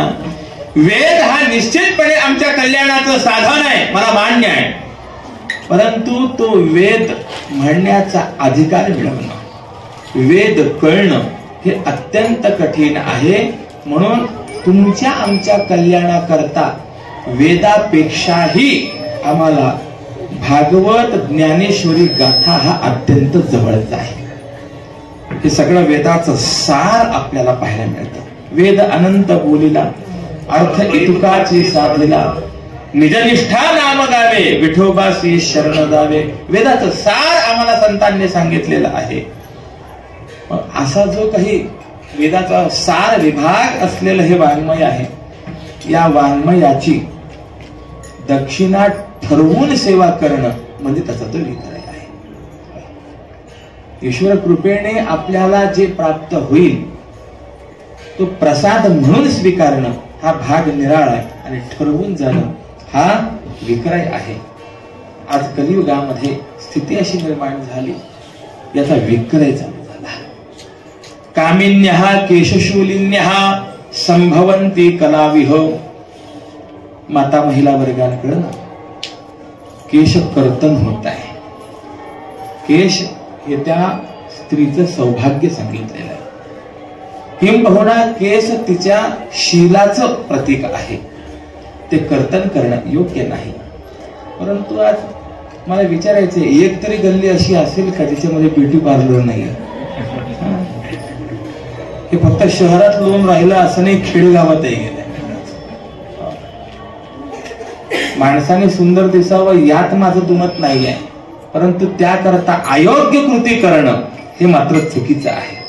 असं सांगायचे तात्पर्य, कलियुगामध्ये अशी एकंदरीत परिस्थिती जर पाहिली तर सनातन धर्माला धक्का बसून अधर्माकडे प्रवृत्ती व्हायला लागली. ऋषी मुनींनी 5000 वर्षापूर्वी त्याचा विचार केला, काय अवस्था आहे. आणि शेवटी हे न पाहून सगळे ऋषी मुनी वैकुंठामध्ये देवाकडे गेले. देवाची त्यांनी प्रार्थना केली, देवा कलियुगामध्ये अशी अशी सगळी अवस्था आपल्याला पाहायला मिळते आणि तुमचं तर ब्रीद आहे. यदा यदा हि धर्मस्य ग्लानिर्भवति भारत अभ्युत्थानम अधर्मस्य तदात्मानं सृजाम्यहम्. ज्या वेळेला धर्माला ग्लानी येते आणि अधर्माची शीग चढते, त्या वेळेला त्या धर्माचं महत्व वाढवण्याकरता, धर्माची संस्थापना करण्याकरता मी पृथ्वीवरती अवतार धारण करत असतो. हे तुमचं तर ब्रीद आहे. देवा, आज ही जी काही परिस्थिती आपल्याला पाहायला मिळते हा अधर्म नाही का? देवाने सांगितलं आहे, निश्चितपणे अधर्म आहे. मग जर हा अधर्म आहे तर धर्म टिकवण्याकरता, अधर्माचा नाश करण्याकरता या अवतार धारण करा. भगवंताने सांगितलं, तुमचं म्हणणं बरोबर आहे, परंतु देवरूपाने मी अवतार केव्हा धारण करावा, कुठे धारण करावा, कसा धारण करावा, हे माझं काही नियोजन आहे. ते ठरलेलं आहे आणि त्या वेळेलाच मी तो अवतार धारण करत असतो. 24 अवतारांचा विचार केला तर त्याची कालगणना वेगळी आहे आणि दशावतारांचा जर आपण विचार केला तर त्याची कालगणना वेगळी आहे. मत्स्यापासून चारिते नरहरी पर्यंत झाले कृती. मत्स्यावतारापासून नरसिंह अवतारापर्यंत 4 अवतार सत्ययुगामध्ये. त्रेती वामन परशुराम, तिसरा श्रीराम सीतापती. त्रेतायुगामध्ये वामन अवतार, परशुराम अवतार आणि सीतापती श्रीराम अवतार. ऐसे हे अवतार 7 मगतो, द्वापारीचा 8वा. असे हे 7 अवतार 2 युगांमध्ये झाले. द्वापार युगामध्ये 8वा अवतार भगवान श्रीकृष्ण. श्रीकृष्ण कलिमाजे बौद्ध नववा, कल्की पुढे 10वा. या पुढे कल्की अवतार हा 10वा अवतार होणार आहे, परंतु तो अवतार होण्याकरता अजून वेळ आहे. तर ऋषी मुनींनी सांगितलं, महाराज तो कल्की व्हायचा तेव्हा होईल, पण तोपर्यंत जगाची अवस्था काय होईल? अहो, आज आम्ही कोणतंही वर्तमानपत्र जर पाहिलं, एक वर्तमानपत्र असं नाहीये की ज्या वर्तमानपत्रामध्ये कुठेतरी चोरी झाल्याचं वर्णन नाहीये. कुठेतरी काही अनैतिक कृत्याचं वर्णन नाहीये. रोज रोज या गोष्टी होत आहेत, कुठेतरी थांबलं पाहिजे. देवाने सांगितलं तुमची भावना मला कळतेय, काळजी करू नका, मी काहीतरी व्यवस्था करतो. ऋषी मुनींना आश्वासन दिलं, पाठवून दिलं. आणि आता देवाने वैकुंठामध्ये जेवढे काही भक्त होते त्या सगळ्या भक्तांची एक मीटिंग घेतली महाराज, ज्याच्यामध्ये व्यास नारायण आहेत, सात्यकी आहेत, दारुक आहेत, शुकाचार्य आहेत, त्यानंतर उद्धव महाराज आहेत, अशी सगळे संत मंडळी. आणि देवाने ही पृथ्वी तलावरची असलेली जी काही अवस्था आहे ही सगळी भक्तांसमोर मांडली आणि भक्तांना विनंती केली, धर्मसंस्थापना करण्याकरता आपण या भारत भूमीमध्ये वेगवेगळ्या ठिकाणी अवतार धारण करून धर्माची जोपासना करा. विशेष बरं का, एवढी पृथ्वी, परंतु देवाने मीटिंग घेऊन या संतांना जे खाली पाठवलं, भारता व्यतिरिक्त एकाही देशामध्ये एकाही संताचा अवतार नाही. विठ्ठल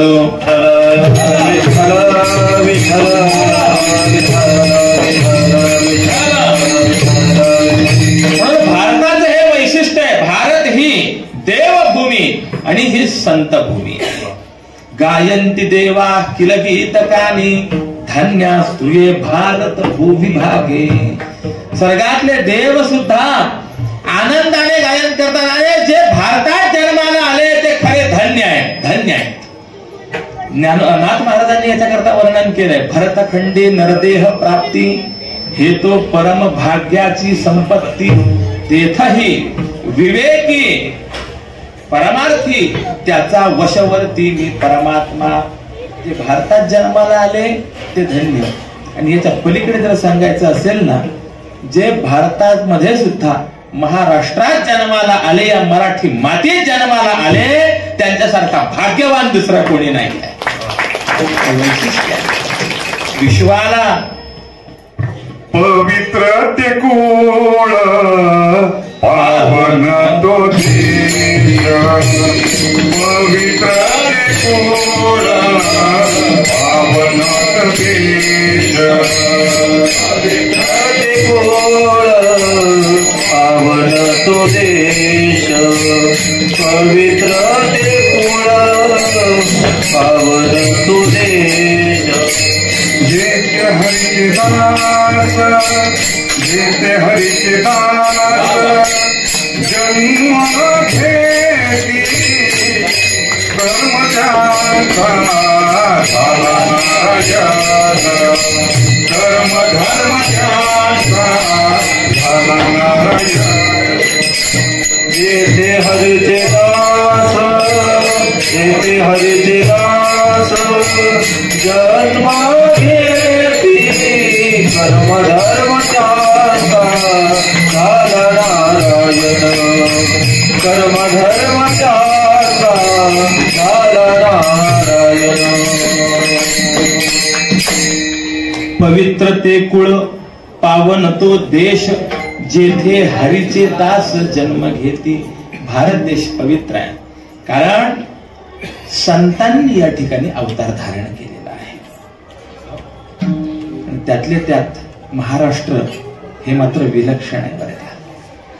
पूर्ण भारतात जेवढे संत झाले नाहीत तेवढे संत एका महाराष्ट्रात झाले.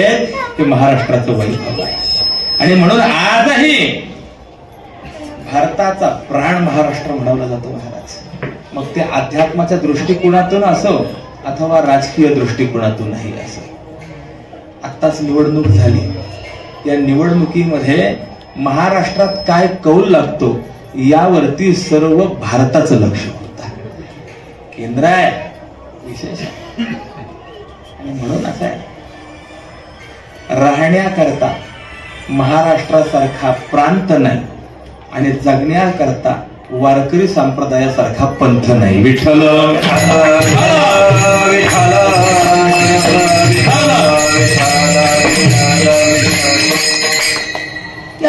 देवाने सर्वांना सांगितलं अशी अशी परिस्थिती आहे. सगळ्या ऋषी मुनींनी सांगितलं, भक्तांनी सांगितलं, ठीक आहे देवा तुम्ही म्हणाल ना तर त्या त्या ठिकाणी आम्ही त्या त्या रूपाने अवतार धारण करायला तयार आहोत. कुणी सांगा कुणी कुणी कुठे जायचं. मग देवाने सांगितलं, व्यासनारायणा तुम्ही भारताच्या पूर्व टोकाला जगन्नाथपुरी या ठिकाणी जयदेव स्वामी या स्वरूपाने अवतार धारण करा. म्हणून ते जयदेव स्वामी व्यासनारायण तिथे झाले. बर, त्यानंतर जे शुकाचार्य होते त्यांना सांगितलं, महाराज आपण यवन वंशामध्ये कबीर महाराज या स्वरूपाने अवतार धारण करायचं. त्यांनी सांगितलं चालेल. उद्धवांना सांगितलं तुम्ही दक्षिण प्रांतामध्ये पौंडरिक क्षेत्रामध्ये नामदेवराय या स्वरूपाने अवतार धारण करायचा आहे असं प्रत्येकाला सांगितलं. आपल्याकडे जी संत मंडळी आहे ते प्रत्येक संत पूर्वी कुणाचा ना कुणाचा अवतार आहेत. नरसिंह मेहता हा देखील भगवान शंकरांचा अवतार मानला गेलेला आहे असं प्रत्येकाला सांगितलं. तर सभेमध्ये सगळे देव होते. भगवान शंकर होते, महाविष्णू होते, ब्रह्मदेव होते. या सगळ्या भक्तांनी सांगितलं तुम्ही सांगितलं त्या त्याप्रमाणे आम्ही त्या त्या ठिकाणी जातो, धर्म प्रचार प्रसाराचं कार्य करतो. त्यामध्ये उद्धव महाराज आणि शुकाचार्य यांनी सांगितलं तेव्हा आम्ही जाऊ, पण आमची एक अट आहे. काय अट आहे? आम्ही काही गर्भवास स्वीकारणार नाही. मात्र देवाने सांगितलं चालेल, काही हरकत नाहीये. आणि म्हणून पाऊस पडायला लागला. त्या वृष्टीच्या बिंदूच्या माध्यमातून गंगामाईमध्ये एक शिंपलं, त्या शिंपल्यामध्ये तो बिंदू पडला. शिंपलं जे झाकल्या गेलं त्या शिंपल्यातनं प्रगट झाले ते कबीर महाराज. आणि इकडे चंद्रभागेमध्ये एक शिंपलं असंच वाहत येत होतं. एवढं मोठं शिंपलं म्हटल्यानंतर दामाजी शेट्टींनी ते शिंपलं घेतलं, उघडलं, पाहिलं. त्याच्यामध्ये असलेले बालक म्हणजे नामदेवराय आहेत. हे अयोनी संभव अशी यांच्या ठिकाणी स्थिती आहे. सगळ्यांनी सांगितलं आम्ही जातो, मान्य, पण देवांनो फक्त आम्हीच जायचं का तुम्ही पण येणार हा प्रश्न विचारला. त्यावेळेला मात्र देवांनी सांगितलं तर तुम्ही जा असं नाही, आम्ही पण येणारच आहोत. आम्ही आता देव रूपाने येणार नाही, आम्ही संत रूपाने येणार आहोत. कुठे कुठे येणार आहात? मग त्याचं वर्णन त्यावेळेस त्यांनी सांगितलेलं आहे की आम्ही निवृत्तीनाथ महाराज, ज्ञानोबाराय, सोपानदेव या स्वरूपाने येणार आहोत आणि माया ही मुक्ताबाई स्वरूपाने येणार आहे. म्हणून पुढे महिपती महाराजांनी ओवी दिलेली आहे की तुम्ही व्हा रे पुढे, मागून मीही येतो त्वरे. तुम्ही पुढे व्हा, मागून आम्ही घाईने येतोच. ज्ञानेश्वर रूपे निर्धारे अर्थ गीतेचा सांगेन. भगवान महाविष्णूंचं हे वाक्य आहे. मी जो येणार आहे तो ज्ञानेश्वर या स्वरूपाने येणार आहे आणि काम काय करणार आहे तर गीतेचा अर्थ सांगणार आहे. विठ्ठल विठ्ठल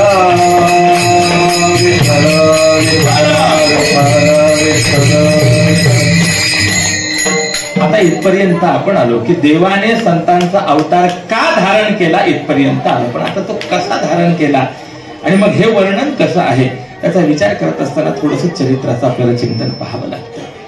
ज्ञानोबारायांचे वडील विठ्ठलपंत वेदशास्त्र इत्यादी सर्वांचा अभ्यास झाला आणि अंतःकरणामध्ये वैराग्य होता. असं आहे ज्ञान असेल परंतु वैराग्य नसेल तर त्या ज्ञानाला किंमत नाही. किंबहुना ते ज्ञान टिकू सुद्धा शकत नाही. ज्ञान टिकावं असं वाटत असेल तर वैराग्याचं पात्र त्याला पाहिजे. तैसे विरक्ती वाचून कही ज्ञानासी तगणेची नाही, हे विचारून ठाई ठेविले देवे. आणि विठ्ठलपंतांचं जीवन जर आपण पाहिलं तर वैराग्य संपन्न असं जीवन. ज्ञान प्राप्त झालं, अध्ययन पूर्ण झालं आणि आता विठ्ठलपंतांनी आई वडिलांना विनंती केली की तीर्थयात्रा करण्याची माझी इच्छा आहे. बघा गंमत कशी आहे. विद्याध्ययन झाल्यानंतर जोपर्यंत सर्व इंद्रिय अनुकूल आहेत तोपर्यंत पहिली तीर्थयात्रा करून घ्यायची. माणसं तीर्थयात्रेला निघतात पण केव्हा रिटायर झाल्यानंतर. आणि त्याच्यामुळे असं होतं जी पायी व्हायला पाहिजे त्याच्याऐवजी सगळ्या तीर्थयात्रा गाडीने केल्या जातात। गाडीने तीर्थयात्रा केली रे केली, तीर्थयात्रेचं अर्ध फळ तिथंच संपलं महाराज। विठ्ठल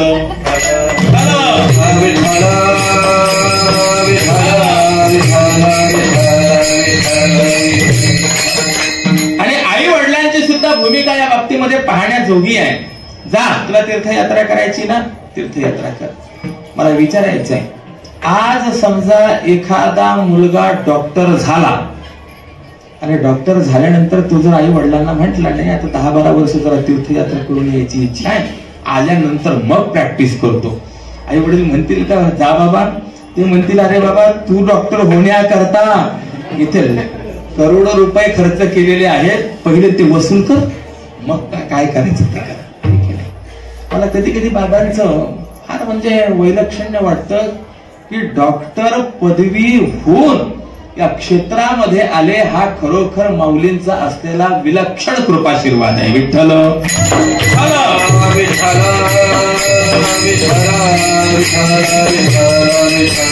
आधी भौतिक शास्त्राचं अध्ययन करून, आधी भौतिक चिकित्सेचा अभ्यास असताना आध्यात्मिक क्षेत्रामध्ये हे वैभव संपादन करणं हे सगळ्यांना शक्य नाही। असे डॉक्टर किती, हा थोडासा विचार जर केला तर विरळा ऐसा कोणी तुका त्याशी लोटांगणी, हे केवळ बाबांच्या बाबतीमध्ये आपल्याला पाहायला मिळतं। विठ्ठल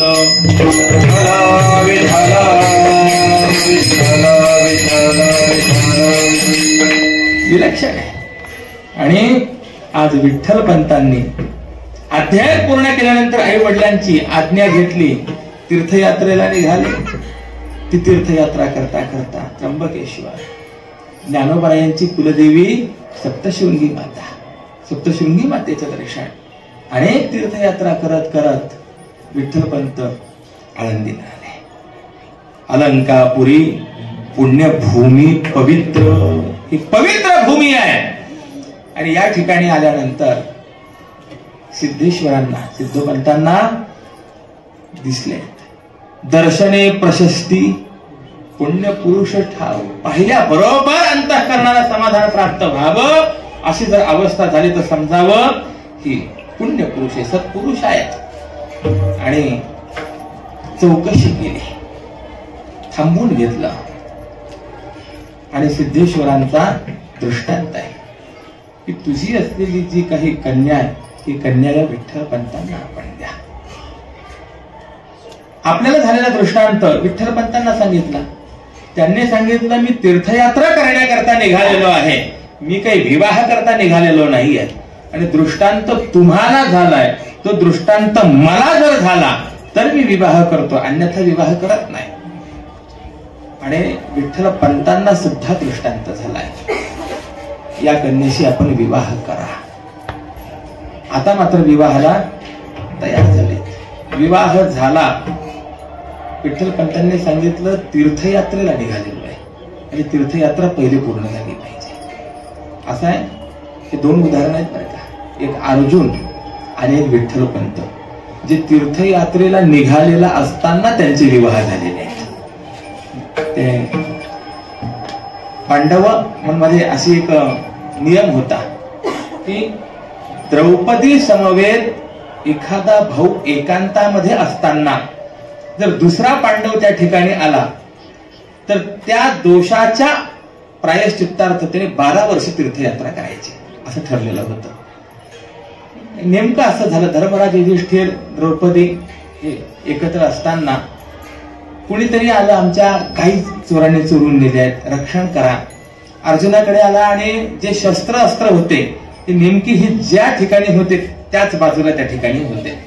अर्जुनाचा नाविलाज झाला, त्या गायींच्या रक्षणाकरता त्या स्थळी गेला, शस्त्रास्त्र घेतले, गायींचं रक्षण केलं आणि सगळं करून आल्यानंतर त्याने हात जोडले, सांगितलं माफ करा, आपला जो नियम होता आपल्यामध्ये तो नियम माझ्याकडनं मोडला गेला, आता तीर्थयात्रेला जाण्याची मला परवानगी द्या।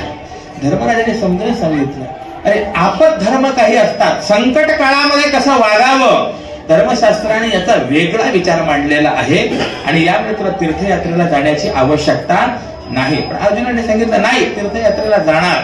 शेवटी म्हणाले ठीक आहे जा. गंमत अशी झाली, अर्जुन ज्या वेळेला ज्या मुहूर्तावरती तीर्थयात्रेला निघाला ते होतं विंद नावाचं मुहूर्त. आणि त्या विंद मुहूर्ताचा परिणाम असा आहे, त्या मुहूर्तावरती घराबाहेर पडलेला व्यक्ती ज्या ज्या दिशेला जातो त्या त्या दिशेला त्याचं लग्न होत असतं. असं त्या विंद मुहूर्ताचं वैभव आहे. तो अर्जुन पूर्व दिशेकडे गेला, तिकडे त्याला स्थळ आलं.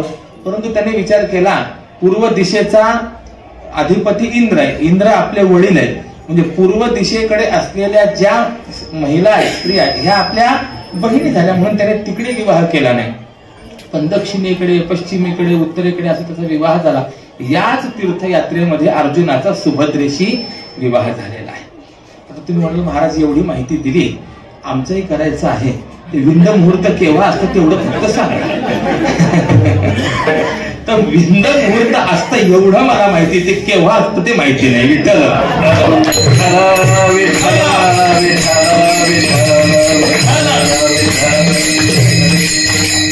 माझा मुद्दा एवढाच होता. अर्जुनही तीर्थयात्रेला निघाला आणि तीर्थयात्रेमध्ये विवाह झाला. विठ्ठल पंत तीर्थयात्रेला निघाले आणि त्यांचा विवाह झाला. त्यांनी सांगितलं पुढची तीर्थयात्रा करून येतो. करून या.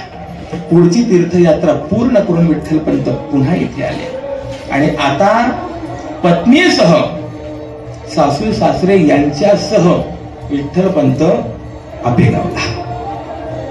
एकतर बऱ्याच वर्षांनी मुलगा तीर्थयात्रा करून आला त्याचा आनंद, आणि येताना सुनबाई घेऊन आला त्याचा दप्पट आनंद.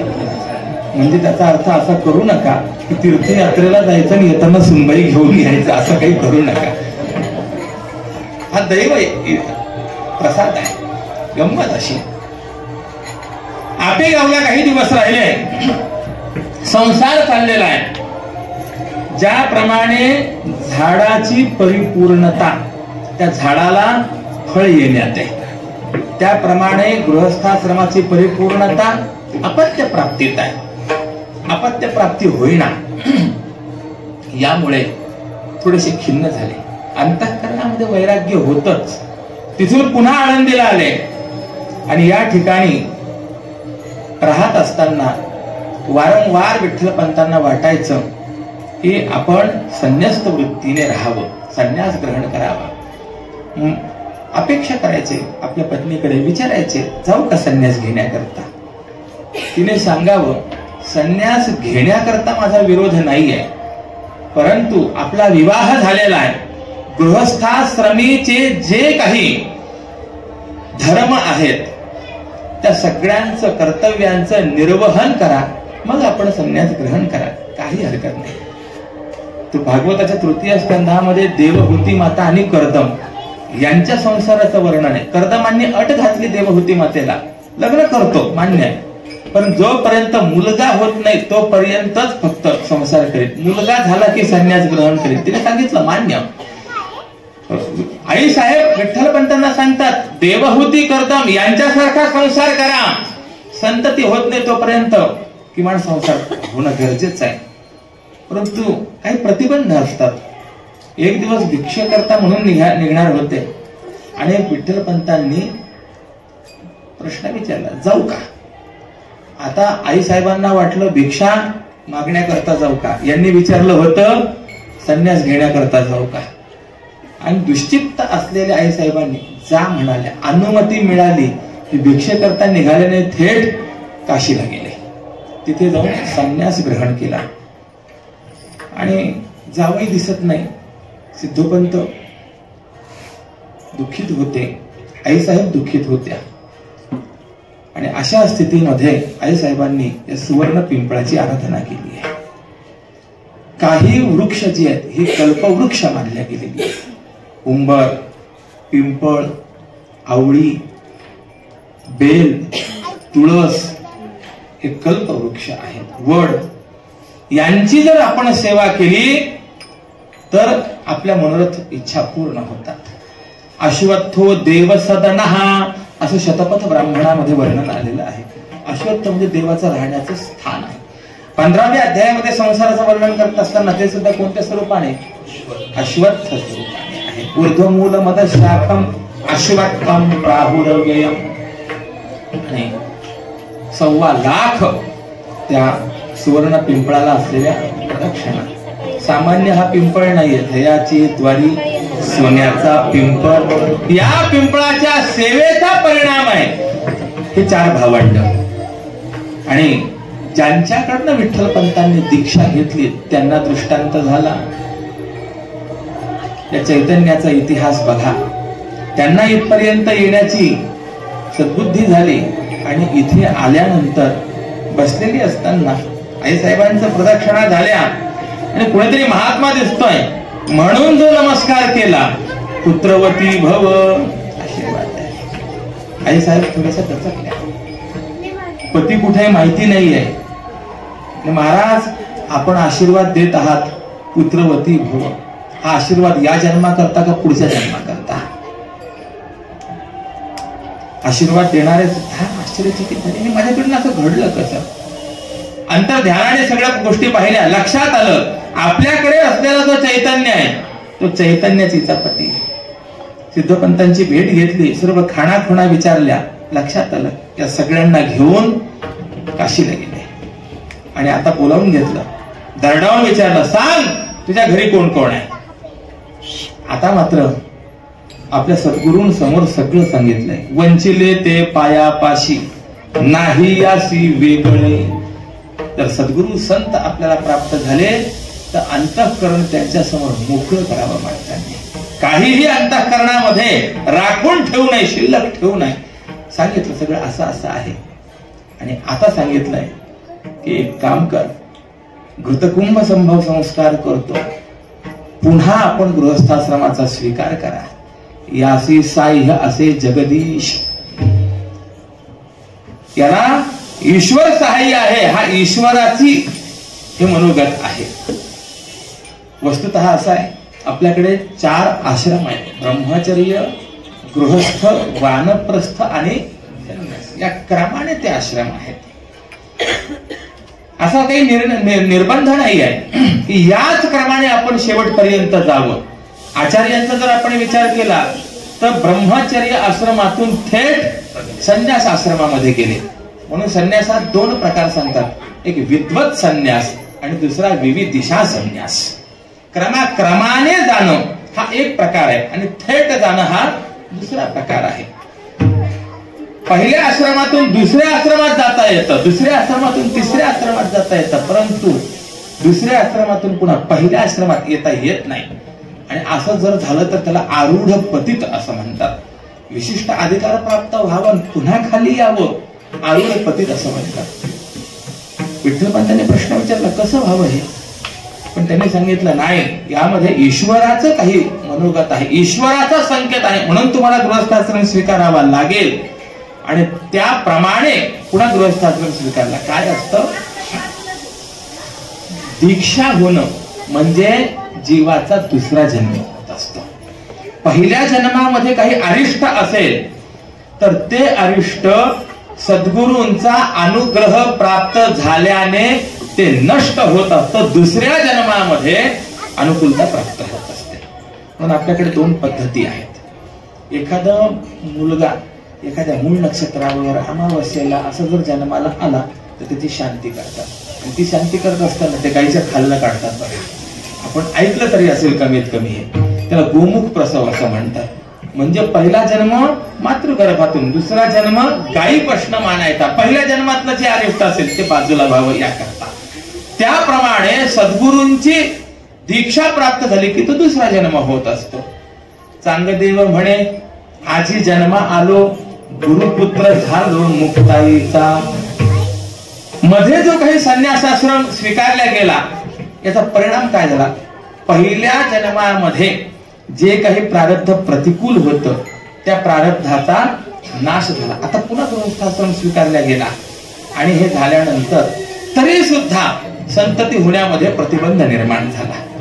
मग त्यावेळेला मात्र त्र्यंबक राजावरती विठ्ठलपंतांची श्रद्धा, हे दाम्पत्य त्र्यंबकेश्वरी आल्याचं वर्णन आहे.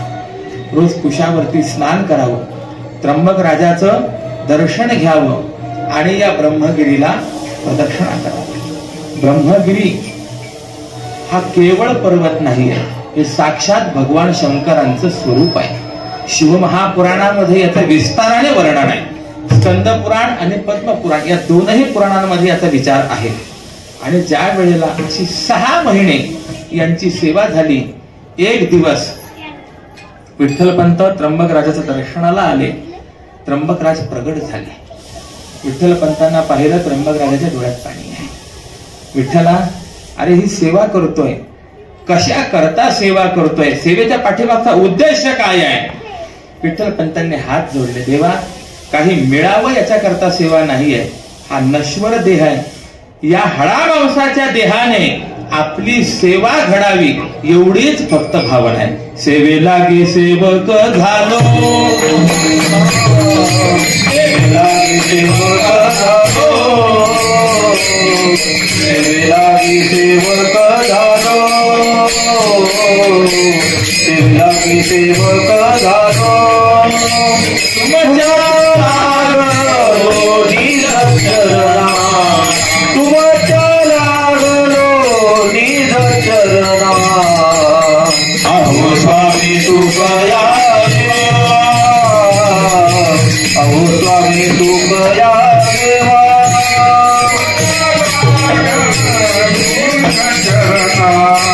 तुमच्या अहो स्वामी तुकया देवा,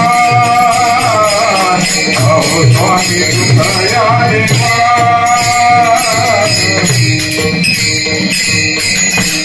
सेवेला गे सेवक झालो, तुमच्या लागलो निज चरणा. केवळ तुमची सेवा माझ्याकडनं घडावी या एका अपेक्षेने फक्त मी सेवा करतोय, बाकी दुसरी काही अपेक्षा नाही. हे ऐकून त्र्यंबकराजाच्या डोळ्यात पाणी आले. तुझ्यासारखा निष्काम भक्त, ज्या वेळेला भक्त काही मागतो त्यावेळेला देव जे मागेल ते देतो. पण भक्ताने जर देवाला काही मागितलं नाही तर देव मात्र त्या भक्ताला स्वतःलाच समर्पण करत असतो. त्र्यंबकराजाने सांगितलं, तू काही मागत नाहीस, परंतु माझी केलेली सेवा ही कधीही व्यर्थ जाऊ शकत नाही. एक वाक्य सांगून जाईल, माणूस माणसाकडनं फुकट काम करून घेईल, परंतु देवाची सेवा, संतांची सेवा कधीही व्यर्थ जाणार नाही. आज न उद्या त्या सेवेचं फळ मिळाल्याशिवाय राहणार नाही. आणि निष्काम सेवा विठ्ठलपंतांनी केली. शेवटी त्र्यंबकराजाने सांगितलं, तुमच्या जीवनामध्ये असलेली जी उणीव आहे ती उणीव मला माहिती आहे, आणि म्हणून आज मी वरदान देतो, तुम्ही काही जरी मागत नसाल तरी मीच तुमच्या पोटी पुत्र रूपाने प्रगट होणार. आणि या वरदानाला अनुसरून या दाम्पत्याला झालेलं पहिलं अपत्य ते सद्गुरु श्रीमन निवृत्तीनाथ महाराज हे भगवान त्र्यंबकराजांचा असलेला अवतार. सदाशिवाचा अवतार, सदाशिवाचा अवतार, सदाशिवाचा अवतार, शिवाचा अवतार, सदाशिवाचा अवतार, सदाशिवाचा अवतार,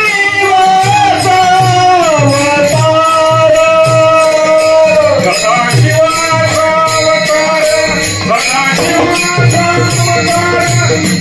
सदाशिवाचा अवतार.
सदाशिवाचा अवतार स्वामी निवृत्ती दातार भगवान त्र्यंबकराज हेच निवृत्तीनाथ महाराज या स्वरूपाने अवतीर्ण झाले. शिवे अवतार धरून केले त्रैलोक्य पावन. ठीक आहे. आणि 2 वर्षांनी महाविष्णूचा अवतार सखा माझा ज्ञानेश्वर. अजून 2 वर्षांनी ब्रह्मासोपान तो झाला भक्ता आनंद वर्ताला. आणि अजून 2 वर्षांनी आदिशक्ती मुक्ताबाई दासी जनी लागे बाई. काय आहे 2 2 2 2 4 दुने 8 वाजले याची मला जाणीव आहे. विठ्ठल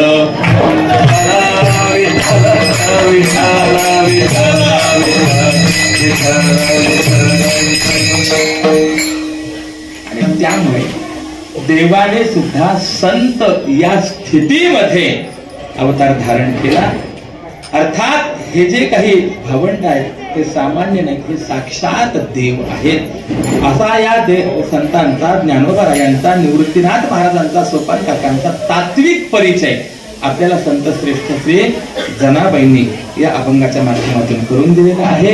एका देवाचं प्रेमाने नामस्मरण थोडा विचार मांडतो सेवेला विराम देतो. विठोबा रखुमाई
सदाशिवाचा अवतार स्वामी निवृत्ती दातार महाविष्णूचा अवतार सखा माझा ज्ञानेश्वर. यामध्ये माझा हे जे पद आहे ना हे एक फार महत्वाचं पद आहे. आज देह माझा संसार माझा हे सगळं माझा चाललंय, पण मनुष्याला खरं मी आणि माझं काय आहे हे कळायला पाहिजे. जर माझा कोण आहे हे माणसाला व्यवस्थित कळालं तर त्याचं जीवन कृतार्थ होत असतं. किंबहुना आपल्या जीवनामध्ये आपल्याला जी विषयाची तहान लागली आहे ती तहान जर शमन करायची असेल तर संत आणि देव माझा झाल्याशिवाय पर्याय नाही. हल्ली सुद्धा असं बऱ्याच वेळेला होतं की नाही, व्यवहारामध्ये सुद्धा तहान लागल्यानंतर माझ्याशिवाय पर्यायच नाही. माझा कोण? कृष्ण माझी माता, कृष्ण माझा पिता, बहीण बंधू चुलता, कृष्ण माझा. अनेक प्रमाण आपल्याला पाहायला मिळतील. सर्वस्व देवभावात त्याप्रमाणे जीवाचं सर्वस्व संत व्हावेत. सखा माझा ज्ञानेश्वर हा जो माझा शब्द आहे ना हा अत्यंत महत्वाचा आहे. हा तीनही बाजूला आपण लावून घ्यावा अशा पद्धतीचं विवरण अन्वय आपल्याला करता येऊ शकेल. आणि असा ज्यांचा अधिकार आहे ते ज्ञानोबा हे साक्षात महाविष्णू आहेत जे व्यापक आहेत. अशा ज्ञानोबा यांनी आपल्या संजीवन समाधी करता स्थान निवडलं अलंकारपुरी. आपण मगाशी प्रमाण पाहून आलो. अलंकारपुरी पुण्यभूमी पवित्र पण जेथे नांदतो ज्ञान राजा सुपात्र. आपण काय करावं? त्यांचं स्मरणच करावं, बाकी काहीच नाही. तया आठविता महापुण्य राशी. आणि हे पुण्य असं आहे, निर्भेळ पुण्य आपल्याला संतांच्या स्मरणाने प्राप्त होतं. पुण्यवंत व्हावे घेता सज्जनांची निवृत्ती ज्ञानदेव सोपान मुक्ताई. निवृत्ती ज्ञानदेव सोपान मुक्ताई.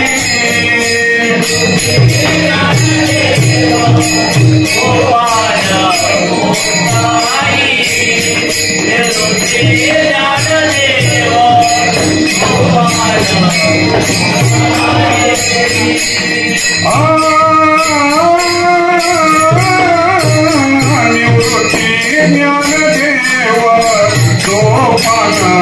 मुक्ताई. निवृत्ती ज्ञानदेव सोपान मुक्ताई.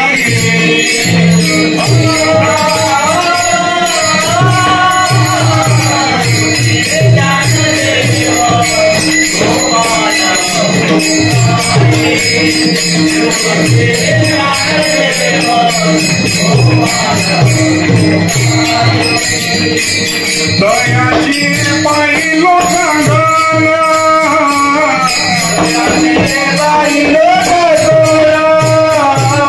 दयाची पाहिलो गंगाला.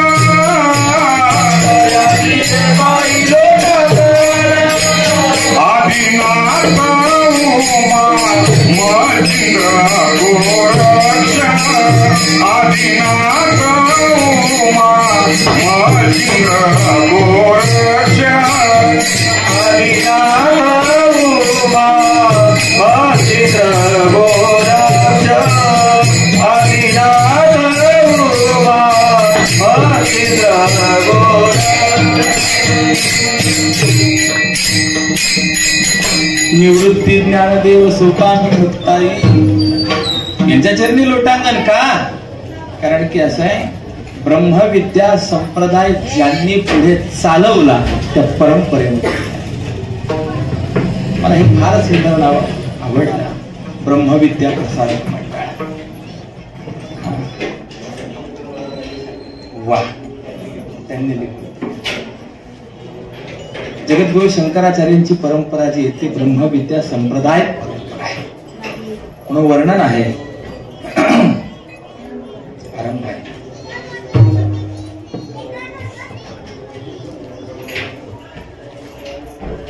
नारायणं पद्मभवं वसिष्ठं शक्तिंच तत्पुत्र पराशरंच व्यासं शुकं गौडपादं महान्तं गोविंद योगींद्र मथास्य शिष्यं श्री शंकराचार्य मथास्य पद्म पादंच हस्तामलकंच शिष्यं तंतोटकं वार्तिक कारमन्यान अस्मद्गुरून् संततमानतोस्मि. ही सगळी परंपरा जी आहे ही ब्रह्मविद्या संप्रदाय परंपरा आहे. आणि आपल्या दृष्टिकोनातून आदिनाथ गुरु सकळ सिद्धांचा मच्छेंद्र तयाचा मुख्य शिष्य तिथपासून ज्ञानोबा रायापर्यंत आलेली जी परंपरा आहे ब्रह्मविद्या परंपरा आहे. आणि म्हणून असा ब्रह्मविद्या संप्रदाय ज्यांनी सांभाळला, जोपासला, पोटभरी विद्या तर सगळेच देणारे आहेत. इंजिनियर झाला काय, डॉक्टर झाला काय, वकील झाला काय, खऱ्याचं खोटं खोट्याचं खरं करायचं, बाकी दुसरं काय आहे. वकील म्हणजे काय, वाकील म्हणतात त्याला, आहे ना. संस्कृत मध्ये वकिलाला काय म्हणतात, वाकील. वाक म्हणजे वाणी आणि कील म्हणजे खुंटी. जो बोलून खुंटी ठोकतो त्याचं नाव वकील. काय उपयोग नाही त्या गोष्टीचा. परंतु सा विद्या या विमुक्तये, ती विद्या जी मुक्ती देणारी आहे, आणि ती विद्या जर कोणती असेल तर ती ब्रह्मविद्या आहे. आणि त्याचे अधिष्ठान ज्ञानोबा राय आहेत. आणि म्हणून असं आहे, ज्ञानोबा रायांनी जे वर्णन केलंय त्याचं चिंतन करून आम्ही मुक्त होऊ यात नवल नाही. पण केवळ त्या ज्ञानोबा रायांचं नाव जरी घेतलं तरी आम्ही मुक्त होऊ. ज्ञानदेव म्हणता माया गेली समूळ विलया. किंबहुना ज्ञानदेव ज्ञानदेव म्हणता ज्ञानदेव देतो, वासुदेवची होतो वदनी अखंड देतो. एवढं ज्यांच्या नामाचं महत्व आहे. आज त्या ज्ञानोबरायांच्या परम पावन भूमीमध्ये आपण आहोत, हे आपलं भाग्य आहे. या संजीवन समाधी सोहळ्याच्या निमित्ताने आपण या ठिकाणी सेवेला आलेलो आहोत. जितकं शक्य होईल तितकं अधिकाधिक देवाचं संतांचं नामस्मरण आपल्याकडनं घडावं, तशी सद्बुद्धी आपल्याला ईश्वराने द्यावी आणि आपल्याकडनं परमार्थ व्हावा, अशी ज्ञानोबरायांच्या चरणारविंदी, भगवंताच्या चरणारविंदी प्रार्थना करतो, मागणं मागतो. करविली तैसी केली कटकट, वाकुली की नीट देव जाणे. या न्यायाने झालेली सेवा भगवत चरणारविंदी समर्पित करतो. इथलं कीर्तन म्हणजे मला अगदी घरातलं कीर्तन वाटलं महाराज, कारण की जी मंडळी पाहतोय ती अगदी अंतःकरणस्थ जीवष्ट कंठस्थ अशी परमपूज्य बाबांच्या कृपेने जो एक लळा प्राप्त झाला आणि त्या बाबांच्या सान्निध्यातली ही सर्व मंडळी. भूमी सुद्धा बाबांची भूमी, बाबांनी ही वस्तू जी आहे ही उभारली आहे आणि यामुळे इथला आनंद वेगळा. पण ते घड्याळ थोडंसं ते पुढे चाललं असं वाटत होतं की थोडंसं बंद पडा, पण माझं एकटंच बंद पडून उपयोग नाही ना, सगळ्यांना बंद पडलं पाहिजे. असो, यामुळे हरिभक्तीपरायण श्री विठ्ठल महाराजांनी या ठिकाणी मला ही संधी दिली. या निमित्ताने संतांची सेवा घडली. असं आहे, सेवा घडण्याकरता सुद्धा भाग्य लागतं. थोडा विचार करा, जर सेवा मिळाली नाही, मनुष्य घरात बसून करेल का चिंतन नाही. म्हणून जुनी आपली पद्धती अशी आहे, सुवासिनीने कुंकुवाला नाही म्हणायचं नाही आणि साधकाने सेवेला नाही म्हणायचं नाही. तेवढीच सेवा आपल्याकडनं होऊन जाणार आहे. आज नाही म्हटलो तर उद्या सेवा होईल न होईल कोणी शाश्वती देऊ शकत नाही. आणि ती संधी मला मिळाली. दाता तोची एक जाणा, नारायणा स्मरवी, असं दातृत्व विठ्ठल महाराजांकडे आहे. सर्वांच्या विषयी कृतज्ञता भाव व्यक्त करतो आणि विठ्ठल महाराजांच्याच परवानगीने विठ्ठलाचं स्मरण करतो. ज्ञानेश्वर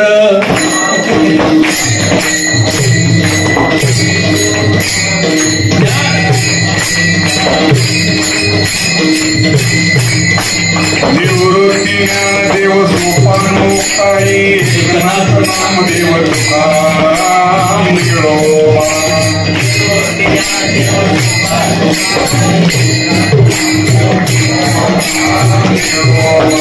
निवृत्ती ज्ञानदेव सोपान मुक्ताई, सांग बोधला शेक मोहम्मद, गोरा कुंभार, राठा कुंभार, बंका कुंभार, नरहरी सोनार, सेना नावे, धनाबाई, मीराबाई, सखूबाई, बहिणाबाई, निळोबाराय, कानोबाराय, झुकोबाराय, दामा नामा, माता गोंदा, विठू सावळा, आदिनाथ उमा, मचिंद्र गोर, एकनाथ नामदेव तुकाराम निळोबा.